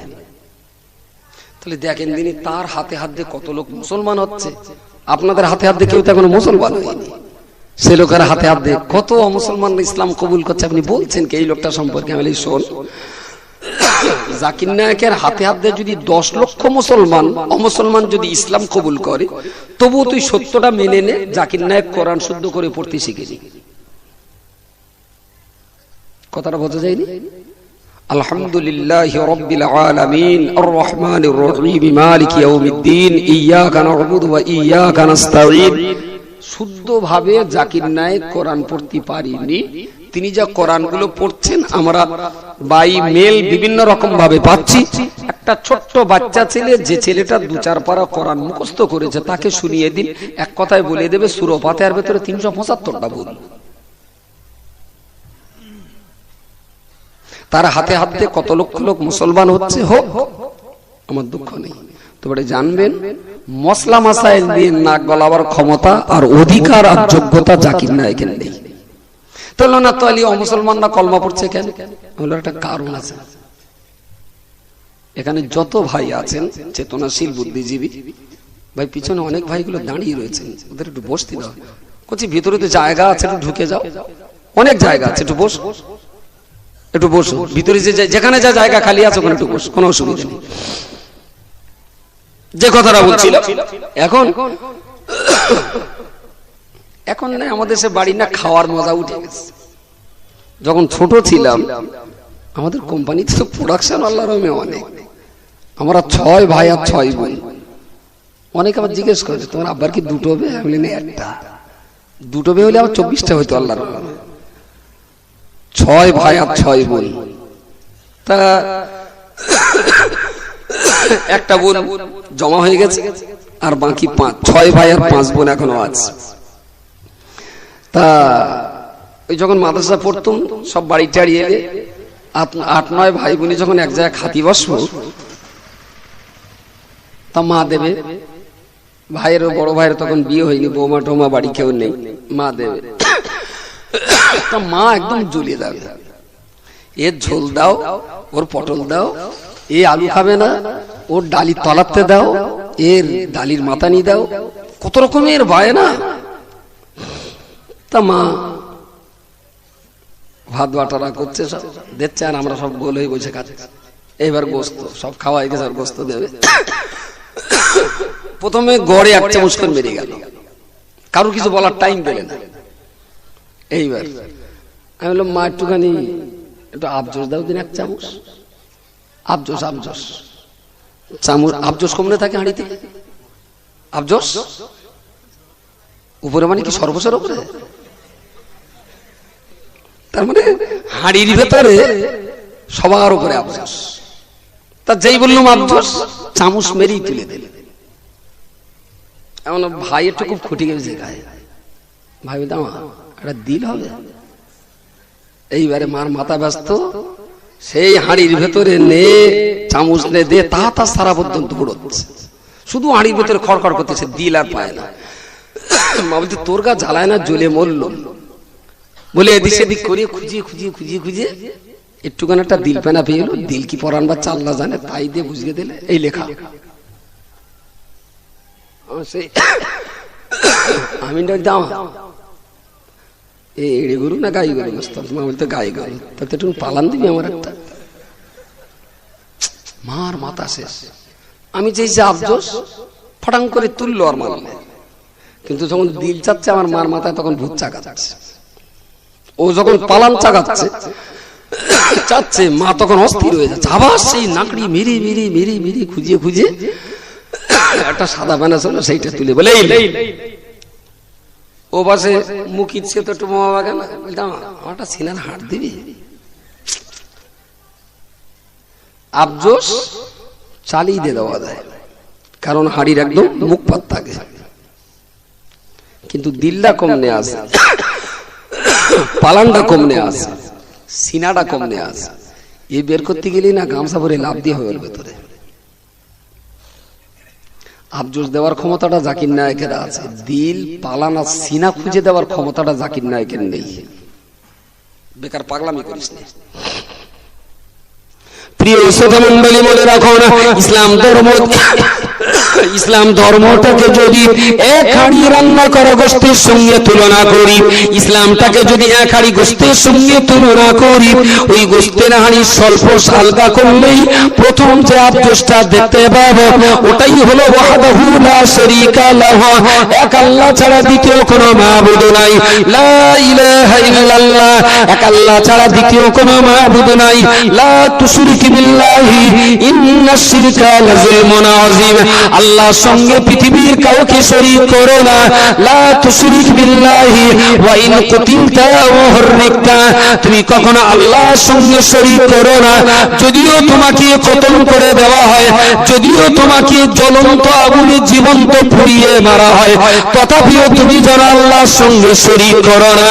ইসলাম নামীয় গোশতের হাঁড়িতে সর্বশ আলগা করলেই মাথার উপরে বসে আফজোস, একত্ববাদ আর বহুত্ববাদের এই আফজোস যখন তখন যে কোনো কাউকে দিয়ে পারো করা যাবে, কিন্তু বান্দা মনে রেখে দিয়ে নামাজ পড়তে পড়তে 2 রাকাতের 4 রাকাতের মাঝখানে বসে আত্তাহিয়াতু পড়ে দরুদ শরীফ কিছুটা পড়ে ফেলেছি, এখন মশলাটা কোথায় পাওয়া যাবে? এ পালানে পিস খুঁজে হাঁড়ির ভিতর থেকে বার করার যোগ্যতা জাকির নায়কের নেই। ও আফজোস চেনে, সোসেজদা চেনে না, কারণ সোসেজদা চিনতে গেলে ওর ভেতরে গত 1400 বছর ধরে লাখো আলেম ওলামার গবেষক ওর ভেতরে ডুবুরির কাজ করেছে, তারপরে পালান, দিল, কলজে, ফ্যাপসা, সিনার হাড়, তারাই হাঁড়ির থেকে গুছকে গুছকে গুছকে গুছকে আলাদা করতেছে। তোর নামাজ দরকার, এই নে পালান, তোর রোজার মশলা দরকার, এই নে সিনার হাড়, তুই হজে যাবি, এই নে চর্বির পিস। এই যে ভাগ করে করে সুন্দর করে মুসলিম জাতির কোরআন মানবার জন্য যে সুন্দর রাস্তা তৈরি করে দিয়েছেন, সেটা তো ইমাম মুজতাহিদ আর গবেষকদের কাজ। বলুন সকলে সুবহানাল্লাহ। গত 1300 বছর ধরে কোরআন এবং হাদিসকে গবেষণা করে করে যারা নামাজের মশলাগুলো খুঁজে আলাদা করে দিয়েছেন, হাদিস কোরআনের ভিতর থেকে যারা হজের মশলাগুলো খুঁজে আলাদা করে বই লিখলেন মানাসিকে হজ, যারা যাকাত ফতরার মশলাগুলোকে খুঁটে খুঁটে আলাদা করে দিয়ে বললেন যাকাত ফতরার বিস্তারিত মাসাইল, যারা মরণের পরে দাফন কিভাবে করতে হয় হাদিস কোরআন থেকেই কোরআনের আয়াত আর হাদিসগুলোকে খুঁটে খুঁটে আরেকটা কিতাব রচনা করে দিলেন যাকাত দাফন কাফনের বিস্তারিত মাসাইল। এদের সবাইকে বাদ দিয়ে যদি ডাইরেক্ট কোরআন আর হাদিস তুলে দেওয়া হয়, মানুষ কি ইসলাম মেনে চলতে পারবে? এখানে যত লোক আছে কসম খোদার করে বলছি, একটা দাউদ মেরে আইছি, দাঁড়ান কত দেশ এখন দেখা ফাঁকি দেশ আজকে, তাও 2000 টাকা দেশ। এখানে যত লোক আছে বুখারী, মুসলিম, তিরমিজি, নাসাই, ইবনে মাজাহ, আবু দাউদ, 6টা হাদিসের কিতাব আর কোরআন শরীফ একটা, মোটামুটি 1000-500 টাকা হয়ে যাবে। 6টা হাদিসের কিতাব আর 1 পিস করে কোরআন শরীফ প্রত্যেকটা লোকের দেব। শর্ত হলো প্রত্যেকটা লোক, যত লোক আছে রাস্তার ধারের লোকগুলো আপনার নেবেন না বাদ দেবেন? আচ্ছা, ওরা বাদ দিলে আপনি সভাসন্ধির যখন যদিও একটা ফুলসিরাতের ওপারে না, তবু ওরাও দেওয়া হবে, যেহেতু আলোচনা শুনছি সবার দেওয়া হবে। শুধু একটাই শর্ত থাকবে, জীবনে আর কোনোদিন কারোর কাছে কিছু জিজ্ঞেস করবে না। তোমার নামাজের কথা সব ওতে আছে, তোমার রোজার কথা সব ওতে আছে, তোমার চাষাবাদের কথা সব ওতে আছে, তোমার হজ যাকাতের কথা ওতেই আছে, মা মরে গেলে কবর দেওয়ার ব্যাপার ওতেই আছে, শালিশায় না হলে বিয়ে দেওয়ার ব্যাপার ওতেই আছে, তথা সমস্ত ফতোয়া, ফারায়েজ, মসলা, মাসাইল যা প্রয়োজনীয় ওয়ালা রাতাবি ওয়ালা ইয়াবিসিন ইল্লা ফি কিতাবিন মুবিন। এক একজনের 5000 টাকা করে যা খরচ হবে, যদি 200 লোক থাকে তাহলে আমার 10 লাখ টাকা যাবে। 100 লোকে 5 লাখ, 200 লোকে 10 লাখ টাকা দেবো। খোদার কসম বলছি, প্রত্যেকটা লোকের বই কিনে দেবো, শুধু একটাই শর্ত, জীবনে কারো জিজ্ঞেস করলে হবে না, আমল ইবাদত যা করার এই হাদিস আর কোরআন পড়ি তার করতে হবে। লেবে কাটাকার হাত তোলেন, হাত তোলেন, হাত তোলেন। শর্ত একটাই, যে জীবনে কারো কাছ থেকে জিজ্ঞেস করলে যাবে না হাদিস কোরআন আছে পুরিয়ে পুরিয়ে চলবে, কারণ কোরআন হাদিস যারা কিচ্ছু মানা যাবে না। তুমি যেই কারো জিজ্ঞেস করতে যাবো আমি বলে এটা তো হাদিসই নেই, বই আছে তো তুমি পড়িয়ে মানো। বলছেন না পাকামি করা ভালো, তার পোঙা পাকামি না করাই ভালো হয়। ইয়ার কি নাম চাল ভাজা না, জনগণকে বলে দিলে এ বলতে বসিরহাট হুজুর মানো, ও বলতে দরগাপুরীর মানো, এ বলতে দাদা হুজুরির মানো, ও বলছে সুফি ফাতে আলী ওইসির মানো।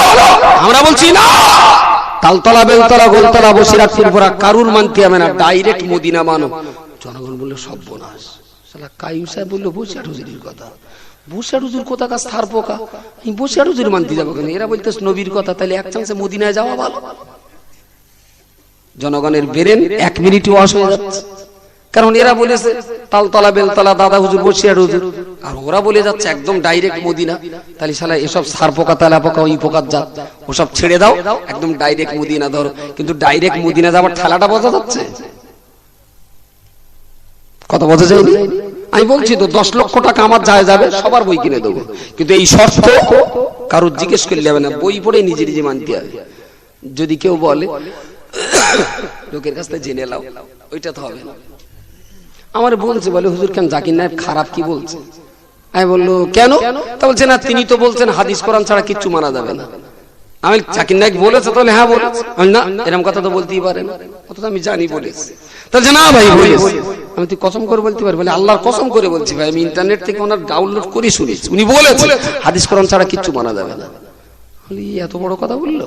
তাহলে হ্যাঁ ভাই বলেছে, জাকির নায়েক যে বলেছে ওরা আগে আমি জানি, কিন্তু ওরে ভালো করে পেক কে নিল, পেক কেটে কেলে আমি বলি তাহলে এই কথাটাই ঠিক। বলছে হ্যাঁ ভাই। আমি তাহলে তুই বল জাকির নায়েক কি কোরআন? তবে আমি জাকির নায়েক কি হাদিস? বলছে না, তাহলে ওরও নিলুম না। আর কিছু বলার আছে? জাকির নায়েক তোর কোরআন না, জাকির নায়েক তো হাদিস না, তাহলে ওরও নিলুম না। তাই এমএ পাস করা ছেলেটা একদম বোকার মতন হাগর দিন গেলে কি ব্যাপার, এতে কেমন নিয়ত করলেন এই কথা বল?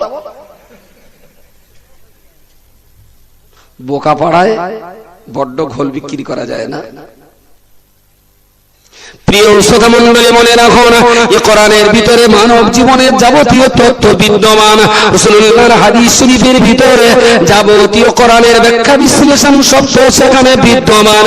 কোরআন আর হাদিস শরীফের ভিতরে মানব জীবনের সমস্ত প্রয়োজনীয় তথ্য তার ভিতরে বিদ্যমান। কিন্তু বান্দা এটা তো মনে রাখতে হবে, ওই কোরআনের মশলাগুলোকে ওই কোরআন মেনে চলতে গেলে ওর ভিতর থেকে প্রয়োজনীয় কথা কোনটা আমার জন্য দরকার, এই কথাটা বের করবার মতন ক্ষমতা কার আছে?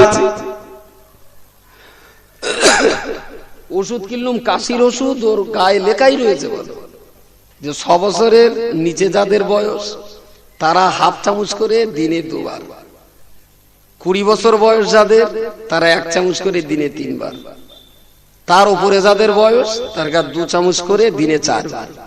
ওর গায়ে লেখা রয়েছে, একদম লেখাই আছে। আমি তো বললাম কাশি হচ্ছে, ওষুধের দোকানে গিয়ে বললাম ভাই একটা কাশির ওষুধ দাও দিন। ও দিলে কি করে খাবো? বললো ওর গায়ে লেখা রয়েছে যা। এখন সে তো নে সব অন্ধকার দেখতেছে, কারণ 11 ক্লাস কম মাধ্যমিক পাস, পুরো অন্ধকার দেখতেছে, কিচ্ছু বুঝতে পারতেছে না, জীবনে তো স্কুলে যাই নাই। তা ভাই তোর গায়ে লেখা রয়েছে, কিন্তু আমি তো সে লেখা তো চড়তে পারতিস না। কারণ ওই লোকটারে বলে দিলে ওষুধ খাবে কেন? তাহলে আমি খাবো। তোর বয়স কত? তাহলে 33 বছর, তাহলে 2 চামচ করে দিনে 4 বার খাওয়া। এই লোকটা নিজে পড়ে খাতি পারিনি, লোকে ওর একটু বলে দেছে। এখন যে লোকটা বলে দেছে, এই বলে দেওয়াটার কথা নেওয়া কি বড্ড অন্যায়? তার মানে কি ওই লোকটা কোম্পানির অগ্রাহ্য করছে? যারা কোরআন আর হাদিসটা খুঁজে বের করতে পারে না, পীর মাশায়েখরা তাদের বলে দিল দিনে 2 চামচ করে 4 বার খা। কথাটা যদি কোরআনের কথাই হয়, ওষুধের লেভেলের কথাই হয়, তাহলে তার বলাটাই বা কেন অন্যায়? আর তার কথা শুনে ওষুধ খাওয়াটাই বা আমার অন্যায় হলো কি করে? হায় হায় হায়, বললো না যার ওষুধ তাই সেটি পড়ে খাবে। সেটা তো আমিও চাই, গোটা বাংলা কোরআনের মুফাসসির হয়ে যায়, সারা মুসলমান হাদিসের মুহাদ্দিস হয়ে যাক, এটাও তো আমিও চাই। এরা সবাই যদি কোরআনের মুফাসসির হয়ে যাবে, এরা সবাই যদি হাদিসের মুহাদ্দিস হয়ে যাবে, আলহামদুলিল্লাহ। কারো জিজ্ঞেস করতে হবে না, হাদিস কোরআন পড়বে সেই মতো কাজে লাগাবে। কিন্তু তুই হাদিস কোরআন তুলে দিচ্ছিস কার হাতে? হারা যারা আদতেই ডিঙি নৌকা চালাতে পারে না, তাদের তুই আকবরী জাহাজ চালাতে বলতেছিস? এই কি তোর লেখাপড়ার হুঁশতাল? যারা জীবনে বাড়ির পুকুরটা সাঁতার দেয়নি, তুই তাদেরকে লোহিত সাগর পাড়ি দেওয়ার চ্যালেঞ্জ দিচ্ছিস। অন্তত তোর একটু হুঁশতাল থাকার দরকার ছিল। হাদিস কোরআনটা তুলে দিচ্ছিস কার হাতে? সে কি আরবিটা পড়তে পারে? বললো হাদিস কোরআন ছাড়া কিচ্ছু মানা যাবে না। তাহলে তুমি মাইকে ওঠো আর শুধু বলো, ভাই ইসলাম প্রচার করতে এসেছি, ইসলামের জন্য মেনে চলার জন্য কোরআন শরীফ আর হাদিস শরীফ থাকলো, এইগুলো আপনারা মেনে চলবেন। কি চুলকুনিতে 2 ঘন্টা ধরে অজ বাড়াস, 2 মিনিটই তো অজ হয়ে গেল, এর বাইরে তো আর কোনো অজ নেই। যেই বলবে নামাজ 5 ওয়াক্ত ফরজ, থাবড়া মারবো, লাভ। ও তো কোরআন শরীফের, তোর বলার কি দরকার চুলকুনি মেরে? তোর অস্কার করার দরকার নেই, তুই শুধু উঠবি, আসসালামু আলাইকুম। ওয়া আলাইকুম আসসালাম। মুহতারাম দোস্ত বুজুর্গ, আল্লাহর কোরআন আর নবীর হাদিস মেনে চললেই জান্নাত পাওয়া যাবে। আমা আলাইহিল ইল্লাল বালাগ, কুচি গাড়ি চালা। আর কিছু বাকি আছে ভাই? আমার কথা বলতে যায়নি। নামাজ কাজা করলি জাহান্নাম, বলার দরকার নেই, তো কোরআন শরীফে আছে, হাদিস শরীফে আছে। যাকাত না দিলি কিয়ামতের দিন জাহান্নামের সেই শাস্তি হবে, বলার দরকার নেই, তো হাদিস কোরআনে আছে। সুতরাং তোমার অস্ত 2 মিনিটই শেষ হওয়া উচিত। তুমি 2 ঘন্টা ধরে কি চুলকুনি মেরতেছো মাইকের সামনে বসে? আমরা একটু করি, কারণ আমরা কোরআন হাদিস জনগণের বোঝানোটাকে এটাও হাদিস কোরআনের আওতায় বলে আমরা বলি। আমরা ওয়াজ করবো, তোমরা ওয়াজ করো তো মানান সই না। তোমরা একটাই যে হাদিস মানো আর কোরআন মানো। অমালাইনিল বালাগ বলাটা কি বড্ড অসামাজিক হচ্ছে বলে মনে হয় নাকি বলেন? প্রিয় শ্রোতা মণ্ডলী, মনে রাখুন, আমি নিশ্চিত করে ভালো জানি আল্লাহর কোরআন আর নবীর হাদিস শরীফে যা কিছু বর্ণনা করা হয়েছে, এটা আমাদের ক্ষতির জন্য নয়, আমাদের বিপদের জন্য নয়, আমাদের অবনতির জন্য নয়। আল্লাহর কোরআন আর নবীর হাদিস ছাড়া আমরা শান্তি কখনো কল্পনা করতে পারি না, জাহান্নাম থেকে বাঁচবার কোনো রাস্তা পেতে পারি না, আল্লাহর জান্নাতে যাওয়ার কোনো উপায় আমরা করতে পারি না। কোরআন হাদিস তো আমাদের মাথার মনি, এই দুটোকে ইসলামী সাম্রাজ্য আমরা কল্পনা করতে পারি না। কিন্তু বান্দা এটাও তো মনে রাখতে হবে, হাদিস শরীফ আর কোরআন শরীফের সমস্ত কথাগুলো যদি আমাকে পড়তে হয়, আল্লাহর বান্দা মনে রাখুন, আল্লামা রুহুল আমিনের মতো এত বড় একজন আলেম, যিনি 70 খানা তাফসীরের কিতাব পড়েছিলেন, 60-এর কাছাকাছি হাদিস শরীফের কিতাব পড়েছিলেন, 76 খানা ফতোয়ার কিতাব পড়েছেন, 80-র মতো উসুল হাদিসের কিতাব তিনি পড়েছেন। গোটা পশ্চিম বাংলার জমিনে এত অধিক পরিমাণে কিতাব পড়নেওয়ালা বান্দা দ্বিতীয় কোন মানুষকে খুঁজে পাওয়া বড় মুশকিল। এত অধিক কিতাব পড়ার পরে এত অতিরিক্ত পরিমাণ কিতাব পড়ার পরে আল্লামা রুহুল আমিন যখন ফতোয়া আমিনিয়া কিতাব লিখেছেন, খুলুন বসে হুজুরের ফতোয়া আমিনিয়া, জিজ্ঞেস করা হলো, হুজুর কোন ব্যক্তি একটা মেয়েকে বিয়ে করার পরে তার স্ত্রী বেঁচে থাকা অবস্থাতেই তারই সহোদর ছোট বোনটাকেও বিয়ে করেছে, এটা কি জায়েজ হবে?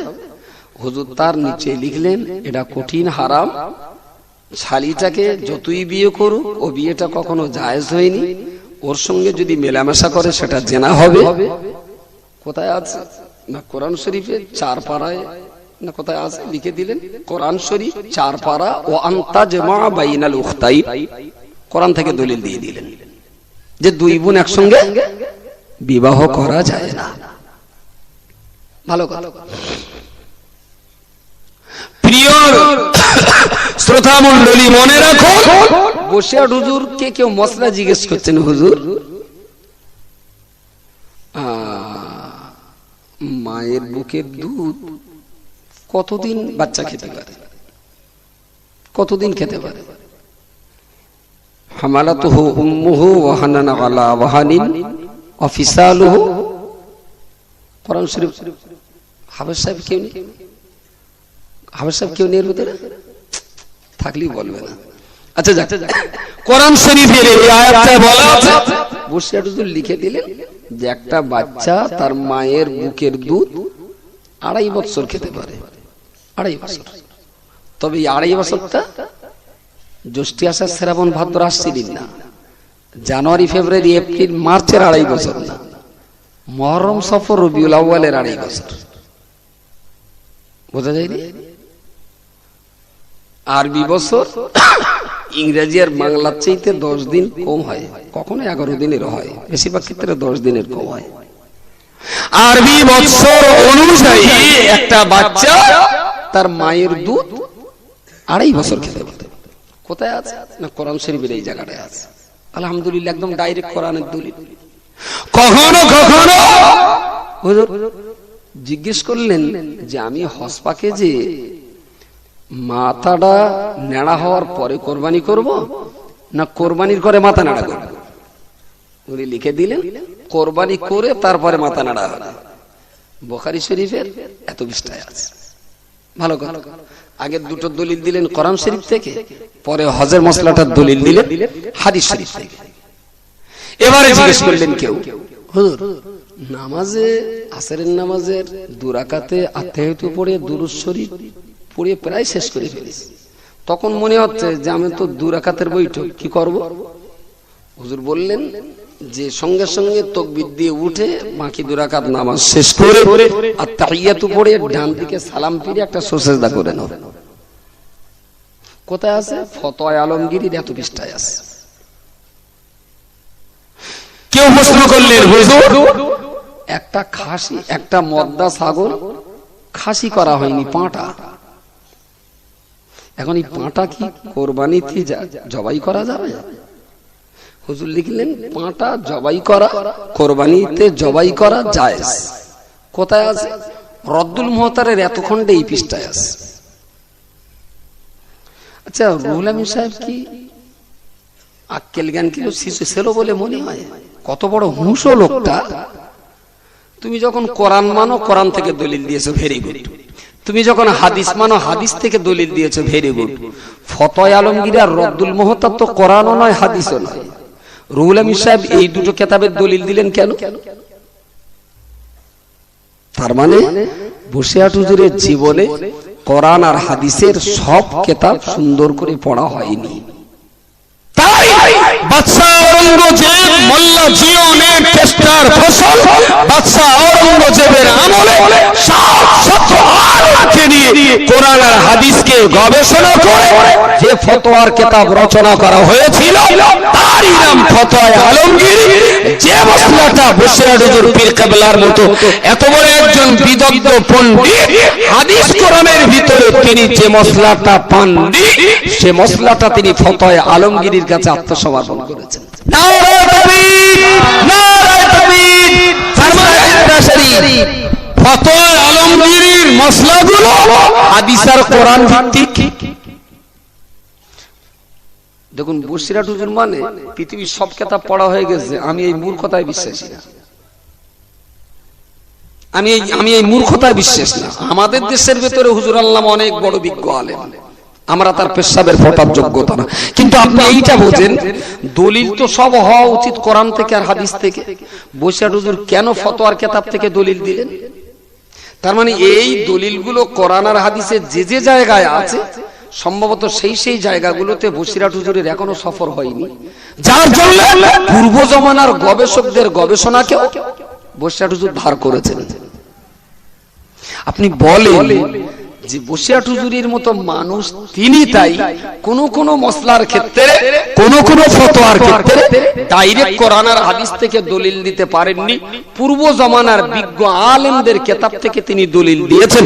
আচ্ছা, বাদশা ঔরঙ্গজেব মোল্লা জিয়নের মতো মানুষ, তারা যে মসলাগুলো দিয়ে গেছেন, তাদের এই মসলাগুলো কি হাদিস কোরআনের বাইরে বলে মনে হয়? বসিরাট হুজুর সেই বিশ্বাস নিয়ে ফতোয়া আলমগীরের দলিল পেশ করেছেন। রদ্দুল মুহতার, দরুল মুখতার, কাজী খান, শাবি, এই সমস্ত বিশ্ববিখ্যাত ফতোয়ার কিতাবগুলোকে তিনি মূল্য দিয়েছেন। আচ্ছা, এই সমস্ত বিশ্ববিখ্যাত ফতোয়ার কিতাব যেগুলো, সেগুলো তো হাদিস কোরআনকে বাদ দিয়ে তো জন্ম দেওয়া যায় না। সেও তো হাদিস কোরআনের আওতায় রেখেই সেই কিতাবের মশলাগুলো তারা লিখে গেছে। আমি বলতে চাচ্ছি এত বড় একজন আলেম হওয়ার পরেও তিনি অন্যের ফতোয়ার কিতাব থেকে মশলা ধার করেছেন। আর আমার আর আপনার মতন সারপোকার হাতে যদি কোরআন আর হাদিস তুলে দিয়ে নামাজ পড়তে বলে, ওনার ডিম সারা জীবনেও এক রাকাত নামাজ পড়ার চান্স আছে। মা মরে গেল, বললো কাফন পরাবো, কড়া পরাবো, তাহলে 5টা। আপনি কমনে পেয়েছো, তাহলে বসে হুজুরির নামাজ শিখে মারবো থাবড়া শয়তান কমনে করে। বসে হুজুরির নামাজ শিক্ষা কি আরশ আজিম থেকে পড়েছে? জালিয়াত কথা, তুই মুসলমান হয়েছিস কোরআন হাদিস বাদ দিয়ে নামাজ শিক্ষালে টানার করতে জুতোর বাড়ি মারি, তোর মারে কাফন পরাবি। এইলে কোরআন শরীফ আর এই হাদিস শরীফ, হাদিস কোরআন পড়িয়ে দেখ ক কাফন আস। আচ্ছা, যে মা মরিয়ে গেছে ও ছেলের হাতে হাদিস আর কোরআন তুলে দিল, পড়িয়ে দেখ ক কাফন দিতে হবে। কোরআন হাদিস তো আছে, কাফনের সংখ্যা কত বড় দিতে হবে, কিভাবে দিতে হবে, সব বর্ণনা আছে। এখন ওই বর্ণনা ও পড়িয়ে কাফন বের করবে হাদিস থেকে, তারপর মার পরাবে। ও যেদিন মশলা খুঁজে পাবে সেদিন কি আর মা আসতো পাবে? কথা মাথায় ঢুকেনি? তাহলে আমি খুঁজতে পারিনি, আমার জ্ঞান নেই। আল্লামা রুহুল আমিন বলে দিলেন, বাবা তোমার যখন বয়স 33 বছর, 4 চামচ করে 2 চামচ করে দিনে 4 বার খাও। এইটা রুহুল আমিনের বলা বড্ড অন্যায়। আর রুহুল আমিনের এই মশলাটা মেনে চলা বড্ড অন্যায়। লেবেলের গায়ে লেখা রয়েছে বলেই তো তিনি আমাকে এটা বলেছেন। আমি শেষ কথা বলছি, বিদায় নেব আপনাদের কাছ থেকে। আল্লাহর কাছে দোয়া চাওয়া, এমনি যারা ফকির মিসকিন যারা, আলহামদুলিল্লাহ আমাদের কাছে পয়সা চায়, দেখ ফকির এইভাবে এসে দাঁড়িয়ে বললাম, কই 2 টাকা দাও দিন। বাবা শালা সুমন দিয়েছেন আমার কাছে দেরি কে দিল, টাকা দাও দিন। তার মানে আমি ফকির, তুমি চেনো না, মাল ভালো। এত রাগ ধরে গেছে, বলি দেবো হেঁটুরি জুতোর বাড়ি। আর এক ফকির এসে একাতে ঝোলা ডালে বলতে, ভাই আমরা কিছু খাওয়াইনি, দুটো পয়সা দেবে। দুটোই চাওয়া, কথা বোঝা যায়নি। মমতা ব্যানার্জির কাছে যখন পার্থ চট্টোপাধ্যায় কথা বলে তখন একরকম ভঙ্গিমায় কথা বলে। মমতা ব্যানার্জির কাছে যখন আমাদের হাজি নুরুল কথা বলে তখন একরকম ভাবে বলে, তার একটা ডিজাইন থাকে। আবার যখন রনি যায় কথা বলতে তখন একরকম ভাবে বলে। পঞ্চায়েতের এক মেম্বার, তার একটু নেশা হয়েছে দিদির কাছে কথা বলে, তার দরজায় গিয়ে শুনেছে মমতা ব্যানার্জি কখনো কখনো এমএলএ টেমএলএ থাপ্পড় মারে, ওর গিয়ে একটু পটা তাহলে মতন টক টক টক কেঁপতে, তাকে কোন রকম গুড়ি শুড়ি মেরে সামনে গিয়ে বলতে, দিদি আমি না দুটো কথা বলতে এলাম আপনার সঙ্গে। তাহলে তুমি কাবান মারাচ্ছ কেন, ভালো করে বল। তার মানে ভয়তে ও দিল কল যে জমা হয়ে যাচ্ছে। মমতা ব্যানার্জি মানে টিএমসি পার্টির সুপ্রিমো, বহু এমএলএ পিটেছে। তাহলে যিনি যেরকম গুরুত্বপূর্ণ ব্যক্তি, তিনি সেই রকম স্টেজে কথা বলে। প্রিয় রাসূল সাল্লাল্লাহু আলাইহি ওয়াসাল্লাম, আল্লাহর সঙ্গে তার সম্পর্ক ছিল অত্যন্ত ঘনিষ্ঠ। তিনি আল্লাহর কাছে চলতে চলতে চেয়েছেন, হাঁটতে হাঁটতে চেয়েছেন, বসে চেয়েছেন, শুয়ে চেয়েছেন। আল্লাহর কাছে চাওয়ার যে হিম্মতটা আমার নবীর ছিল, ততটা হিম্মত কি আমাদের আছে? নবী তো সৃষ্টি জগতের ভিতরে শ্রেষ্ঠত্বের রাজমুকুট আমার নবীর মাথায়, বলুন সকলে সুবহানাল্লাহ। আর আমরা গোটা জীবন আমাদের পাপে পাপে গোটা জীবন কালিমা লিপ্ত করে ফেলেছি। খুব কাকুতি মিনতি করে ফকিরের মতন দুহাত তুলে বলছে, আল্লাহ আমাদের এই দাবিগুলো তুমি পূরণ করে দাও। এই ভিক্ষে চাওয়ার এই ভঙ্গিমায় দুটো হাত তোলা কি মহা অন্যায়? বলবেন হাদিস শরীফে নেই, হাত তোলাটা হাদিস শরীফে নেই। তার রাসূল পাক সাল্লাল্লাহু আলাইহি ওয়াসাল্লাম তিনি তো আল্লাহর একান্ত বন্ধু, তাই তার হাত তোলাটা হয়তো লাগেনি। তার হিম্মত, তার সাহস ছিল অনেক বেশি আল্লাহর কাছে। সেই তুলনায় আমরা তো একদম সার পোকা, উই পোকা। তা আমরা যদি হাত তোলার একটু ভঙ্গিমা করি, বলি যে আল্লাহ আমরা ফকিরের মতন ভঙ্গিমা করে দুটো হাত তুলেছি, তুমি একটু দাও। ওয়াজিব না, ফরজ না, আমরা সুন্নত বলিনি, শুধু ভঙ্গিমাটা দেখিয়েছি। যদি বলো না নবী হাত তুলিনি, তঙ্গাও তোলা যাবে না। যদি এইটাই হয় তাহলে আমার ঘুরে গিয়ে এটাই বলতে হবে, নবী ট্যাক্সি করে বে করতে যায়নি, তোর হেঁটে হেঁটে বে করতে যেতে হবে। নবী পাকের সাথে যখন মা খাদিজার বিয়ে হয়েছিল ট্যাক্সি করে গেছিল ইঞ্জিন ভ্যানে? যারা বড্ড হাদিসের, যারা বড্ড নবী নবী করে পানায়, তারা তো বেশ ট্যাক্সি করবে করতে যাচ্ছে। প্রিয় শ্রোতা মণ্ডলী, মনে রাখুন, প্রিয় নবী মুহাম্মদুর রাসূলুল্লাহ সাল্লাল্লাহু আলাইহি ওয়াসাল্লাম, আমরা নিশ্চিত করে বলি তার আদর্শ আমাদের জান্নাতের একমাত্র রাজপথ, তার চরিত্র আমাদের জান্নাতের একমাত্র রাজপথ।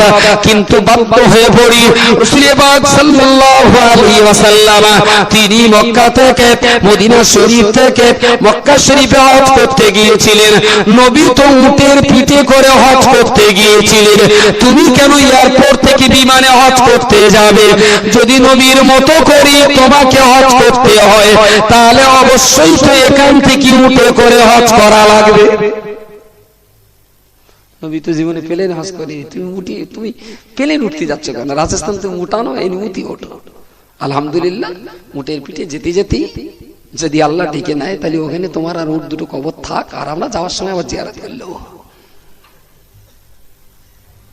সুতরাং পরিস্থিতি যখন বাধ্য করায়, পরিস্থিতি, এই যে 1.5 টাকার মেশিন আমরা সেলাই করা জামা গায়ে দিচ্ছি, 1.5 চাকা একটা ছোট চাকা একটা বড় চাকা, নবীর জমানায় কি 1.5 টাকা ছিল? যেই বলবে যে নবী ছাড়া অন্য কিছু মানা যায় না, মুখে মাইকটা কেড়ে নিতে হবে। নবী জীবনে মাইকে ওয়াজ করেনি, শোনাচ্ছে মুখী করো। নবী জীবনে মাইকে, তুই মাইকে করতে, তুই মুখে মুখে করো। আমরা পরিস্থিতির পরিপ্রেক্ষিতে কোরআন হাদিসের ইজ্জত সম্মানকে বাঁচিয়ে আমরা এগুলো মেনে নিয়েছি, আমরা মাইকি করি। তোমরা তো হাদিস কোরআন ছাড়া কিচ্ছু বানো না, হাদিসের কপিসটায় মাইকের কথাটা একটু বলবা।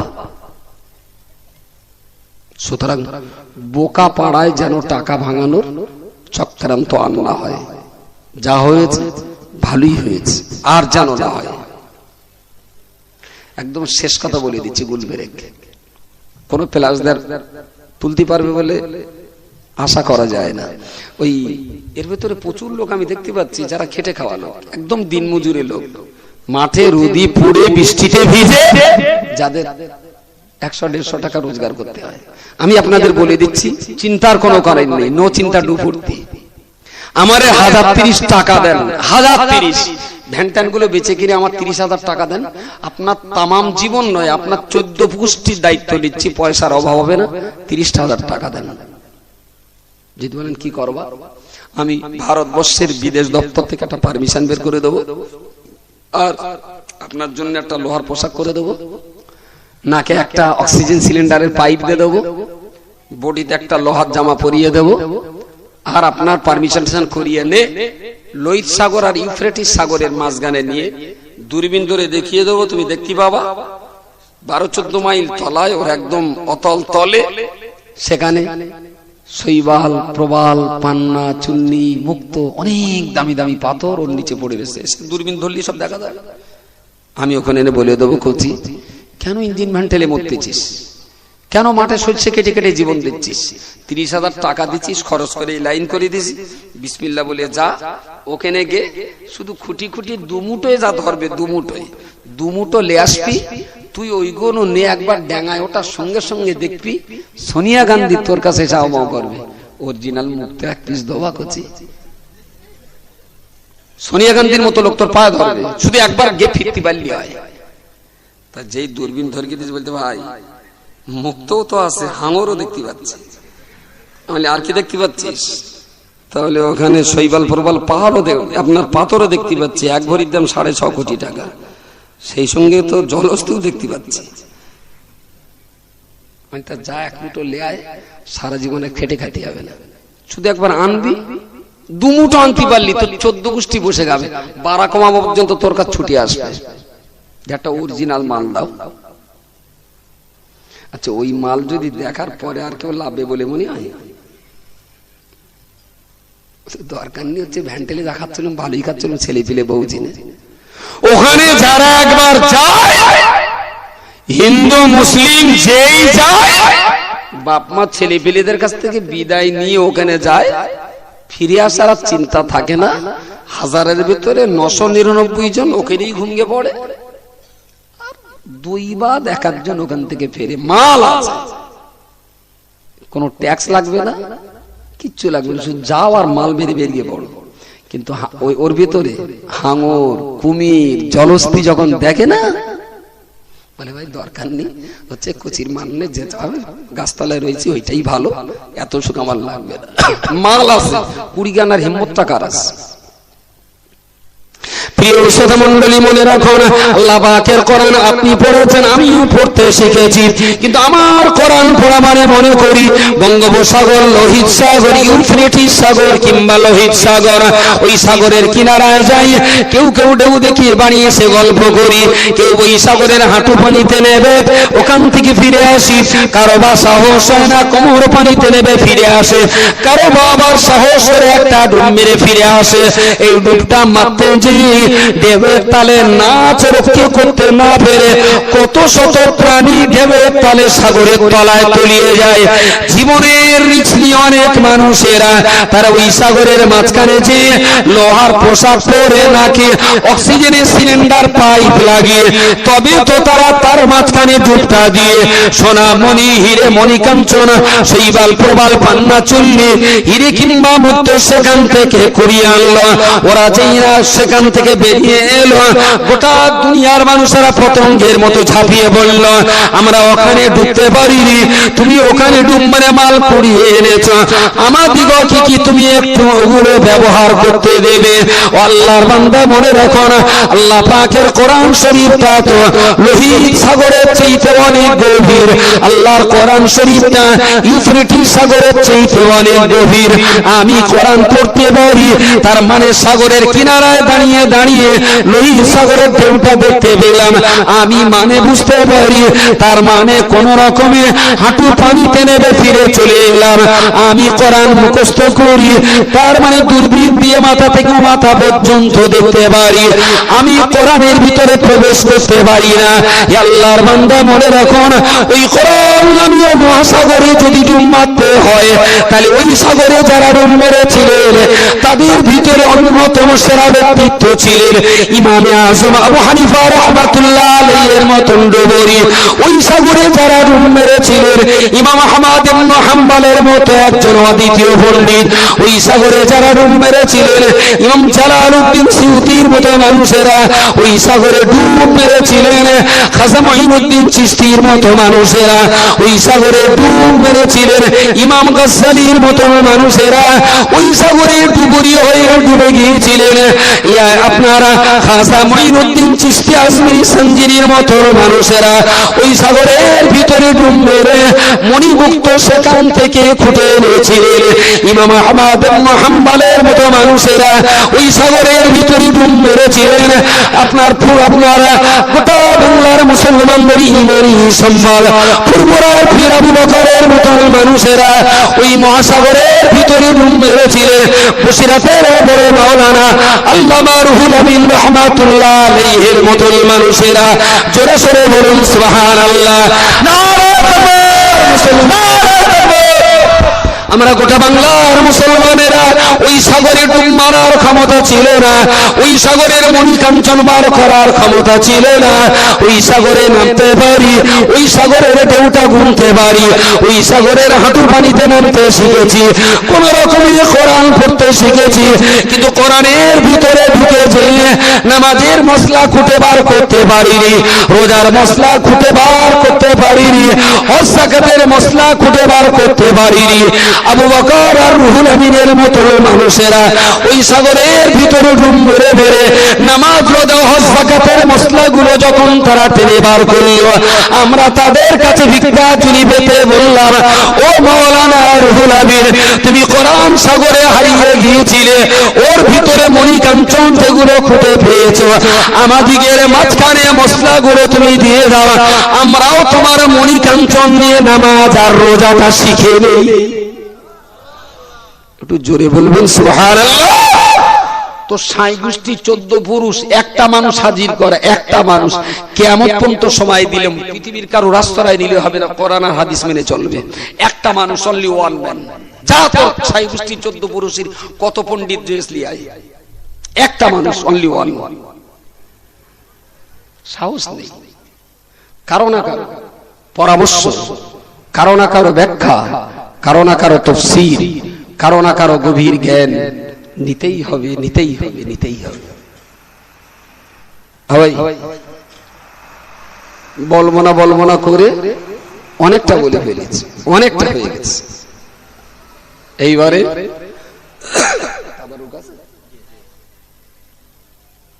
তাবারুক আছে, একটু তাবারুকটা সবার নিতে হবে। পেট ভর্তি হবে না, এক গাল করে নিতে হবে। তাবারুক এক গাল হলেও সবার খাতি হবে। তবে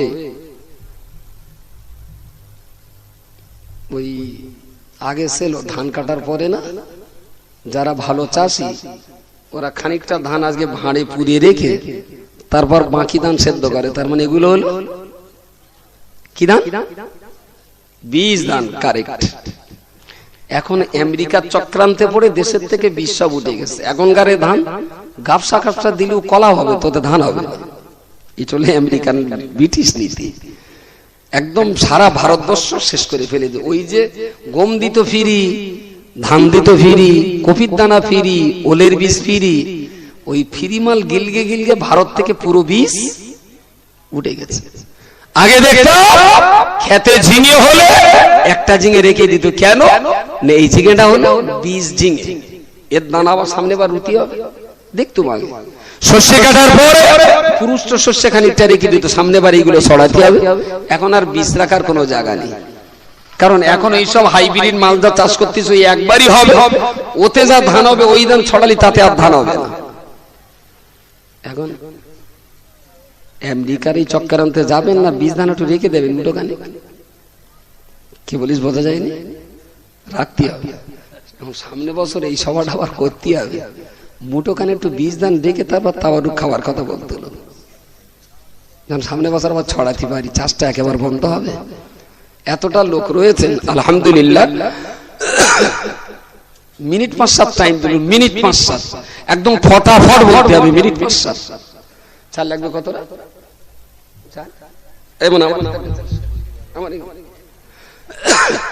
কত? ১ কুইন্টাল চাল লাগবে। ১ কুইন্টাল চাল লাগবে, একের পিঠে 2 শূন্য কিলো। কেডা দেবে? একটা লোককে হাত তোলেন দিন। ১ কুইন্টাল।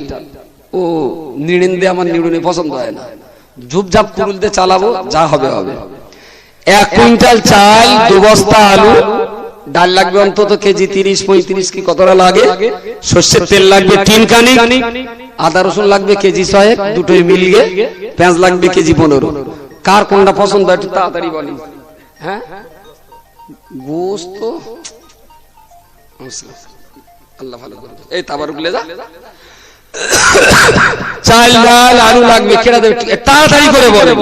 যদি 1 কুইন্টাল চাওয়া আমার বড্ড বেশি বেনা হয়, তাহলে কি সামনে বছর আবার কাওয়ালি পাটি রাখবো?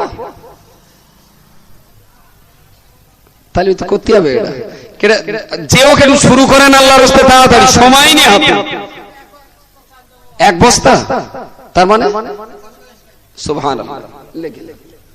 কুছ আমার ধারের কাছে আমি না দেখলে হবে না, এই পাশের কাছে। আমার এক আল্লাহর পাগল আলহামদুলিল্লাহ 50 কেজি চাল দেবেন 1 বস্তা, তার মানে এখনকার 1 বস্তা 50 কেজি চাল।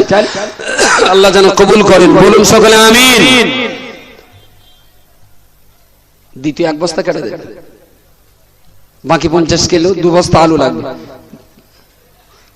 এই কটা কালেকশন করতে যদি আমার ফজর করতে হয়, আমার আর দাওয়াত নেই, একদম বেলা তুলে ছাড়বো। তাতে যদি এই খিচুড়ি সব আমার খাতি হয় তবু আচ্ছা। তাড়াতাড়ি বলেন, আল্লাহর রাস্তে বলেন। প্রতি বছর এইভাবেই আপনারা দেন, আর ঘোড়ারসের যুবক বাচ্চাগুলো ছোট ছোট দৌড়দৌড়ি করে এই মজলিসটার আয়োজন করে। আলহামদুলিল্লাহ, আমরা তাদেরকে সাধুবাদ জানাচ্ছি। যে চেষ্টা তারা করেছে আমরা তাদের কাছে কৃতজ্ঞ। জি জি আলহামদুলিল্লাহ, আলহামদুলিল্লাহ। আমার যে ভাই আগে 50 কেজি চালের কথা বলেছেন, এনার আরেক বড় ভাই, এনারা 2 ভাই মিলে 1 কুইন্টাল চালির দায়িত্ব নিয়েছেন। এরকম ভাই ভাই আর কেটে এসে দেখেন পেছনের দিকে 2 ভাই কেটে কেটে এসে ধরেন। সুবহানাল্লাহ বিহামদিহি সুবহানাল্লাহিল আযীম। একটু জোর আওয়াজে তাকবীর দেবেন। নারে তাকবীর, নারে তাকবীর, আল্লাহু আকবার। ঘোড়ার আসফালতলার মহান ইসালে সবাব, ঘোড়ার আসফালতলার মহান ইসালে সবাব জিন্দাবাদ।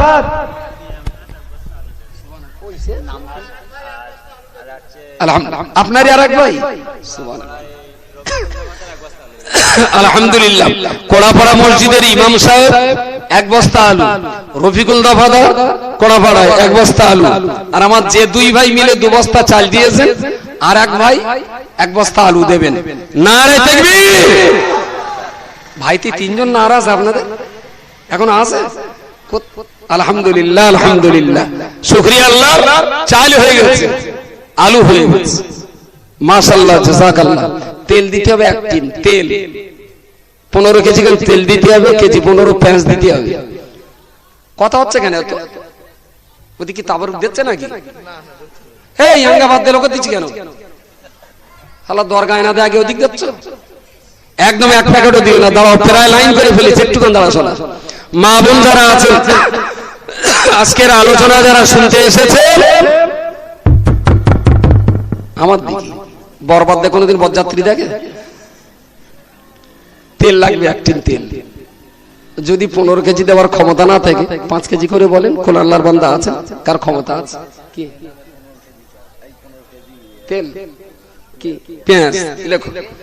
ও জানে, নাম জানে, লিখে নাও, ওর নামই লিখে নাও, পরে বলে দেবেন। আলহামদুলিল্লাহ, আল্লাহর এক বান্দা 15 কেজি পেঁয়াজটা দিয়ে দিয়েছেন। আল্লাহ কবুল করুন, বলুন সকলে আমিন। একটু জোরে বলেন আল্লাহুম্মা আমিন। মাশাআল্লাহ, জাযাকাল্লাহ। পেঁয়াজ মিটে গেছে। তেল কেজি 15, তেল তেল সরিষার তেল কেজি 15 লাগবে। ডাল দেবে না? ডালও দেবে, আবার বড় মিয়াও দেবে। এক শুধু বড় মিয়াদে বিরিয়ানি করলে হইতো, তার মানে ডাল আর গোস্ত দিলি না, ওটা জুত লাগে। আলহামদুলিল্লাহ, মেহমানরা খাবেন। সুবহানাল্লাহ বিহামদিহি। গরুর গোস্ত লাগবে। কতটা লাগে গোস্ত? 60 কেজি গোস্ত লাগবে। যদি কোনো গরিব মানুষের দেওয়ার ইচ্ছা থাকে, এবছর 700-800 টাকার একটা বাছুর কিনে দেন, 1 বছর টেনে আমরা বড় করে নেব। যদি 60 কেজির গরু দেওয়ার মতন লোক না পাই, যদি বাছুরও ফেনা হয়, তাহলে অন্তত একটু না আগে দেখ, 1 বছর টেনে টেনেও 60 কেজি করে নেবেন। যেভাবে পেঁয়াজ হয়েছে, তেল লাগবে, আদা রসুন লাগবে। একটু তাড়াতাড়ি বলে, শিগগিরই বলে। আল্লাহ যাদের ক্ষমতা দিয়েছেন, সরিষার তেল 15 কিলো, আদা রসুন 3-6 কিলো। কোন আল্লাহর বান্দা দেবেন? শিগগিরই বলেন। 3 কেজি আদা, 3 কেজি রসুন। তাড়াতাড়ি বলেন। গোশত লাগবে কেজি 60। যদি আল্লাহ ক্ষমতা দেন 2-5 কেজি 10 কেজি করে। আমার মায়েরা যারা আছেন, মায়েরা যারা আছেন, আপনারাও যদি পারেন, যদি আল্লাহ ক্ষমতা দেন, কিছু কিছু করে একটু এতে অংশ রাখবার মতো যদি আল্লাহ তৌফিক দেন, একটু বলেন আল্লাহর রাস্তে। সরষের তেলটা যেন বড্ড জাম হয়ে যাচ্ছে। শালা যা জাম হয় তেল দিয়ে তাই ছাড়ায়। দেখিছি অনেক সময় সাইকেল চেন টেন জাম হয়ে গেল, তেল দিলে আবার ঢিল হয়ে যায়। শালা কি তেলের পাল্লায় পড়লাম যে তেলই জাম হয়ে যাচ্ছে। 15 কেজি তেল লাগবে, আমারই কিচ্ছু না। 5 কেজি করে 3টে লোক অন্তত দেন। কত করে কিলো সরষের তেল? 100 টাকা। 100 টাকা, 100 টাকা 90 টাকা। তা ধরেন 100 টাকাই হলো, তা 500 টাকা 5 লিটার তেলের দাম। আচ্ছা সে যাক, গরিব মানুষ যারা আছেন 1 লিটার করে বলেন না, 1-2 লিটার করে দেন। 15টা ভাই দিলে 15 কেজি হয়ে যাবে। যাদের জবর ক্ষমতা আছে 1 লিটার করে হলেও দেন, দিতে হবে। এত বড় একটা কাজ এই জওয়ান যুবক ছেলেরা, আমার ভাইরা যারা করেন, একটু তাদের কাছে এই সহযোগিতাটা অন্তত করেন। এত বড় একটা পাপের কাজ যেখানে চলতো, আলহামদুলিল্লাহ, রাজাপুর গোড়াতলার সেই মেলা কোনদিন যাতে আর ফিরে না আসতে পারে, তার জন্য ওখানে 1 বিঘে জমির উপরে বিরাট বড় আকার একটা মাদ্রাসা করবার পরিকল্পনা নেওয়া হয়েছে। বড় একটা প্রতিষ্ঠান করার পরিকল্পনা সেখানে নেওয়া হয়েছে, যাতে করে ওই পাপ তার কখনো ফিরতে না পারে। সেই জন্য মাদ্রাসার চিন্তা সেখানে করা হয়েছে। আলহামদুলিল্লাহ, আমরা এই জায়গাটাকে এইভাবে চালিয়ে যাব। এর নাম কি ছিল এই মেলাটার নাম?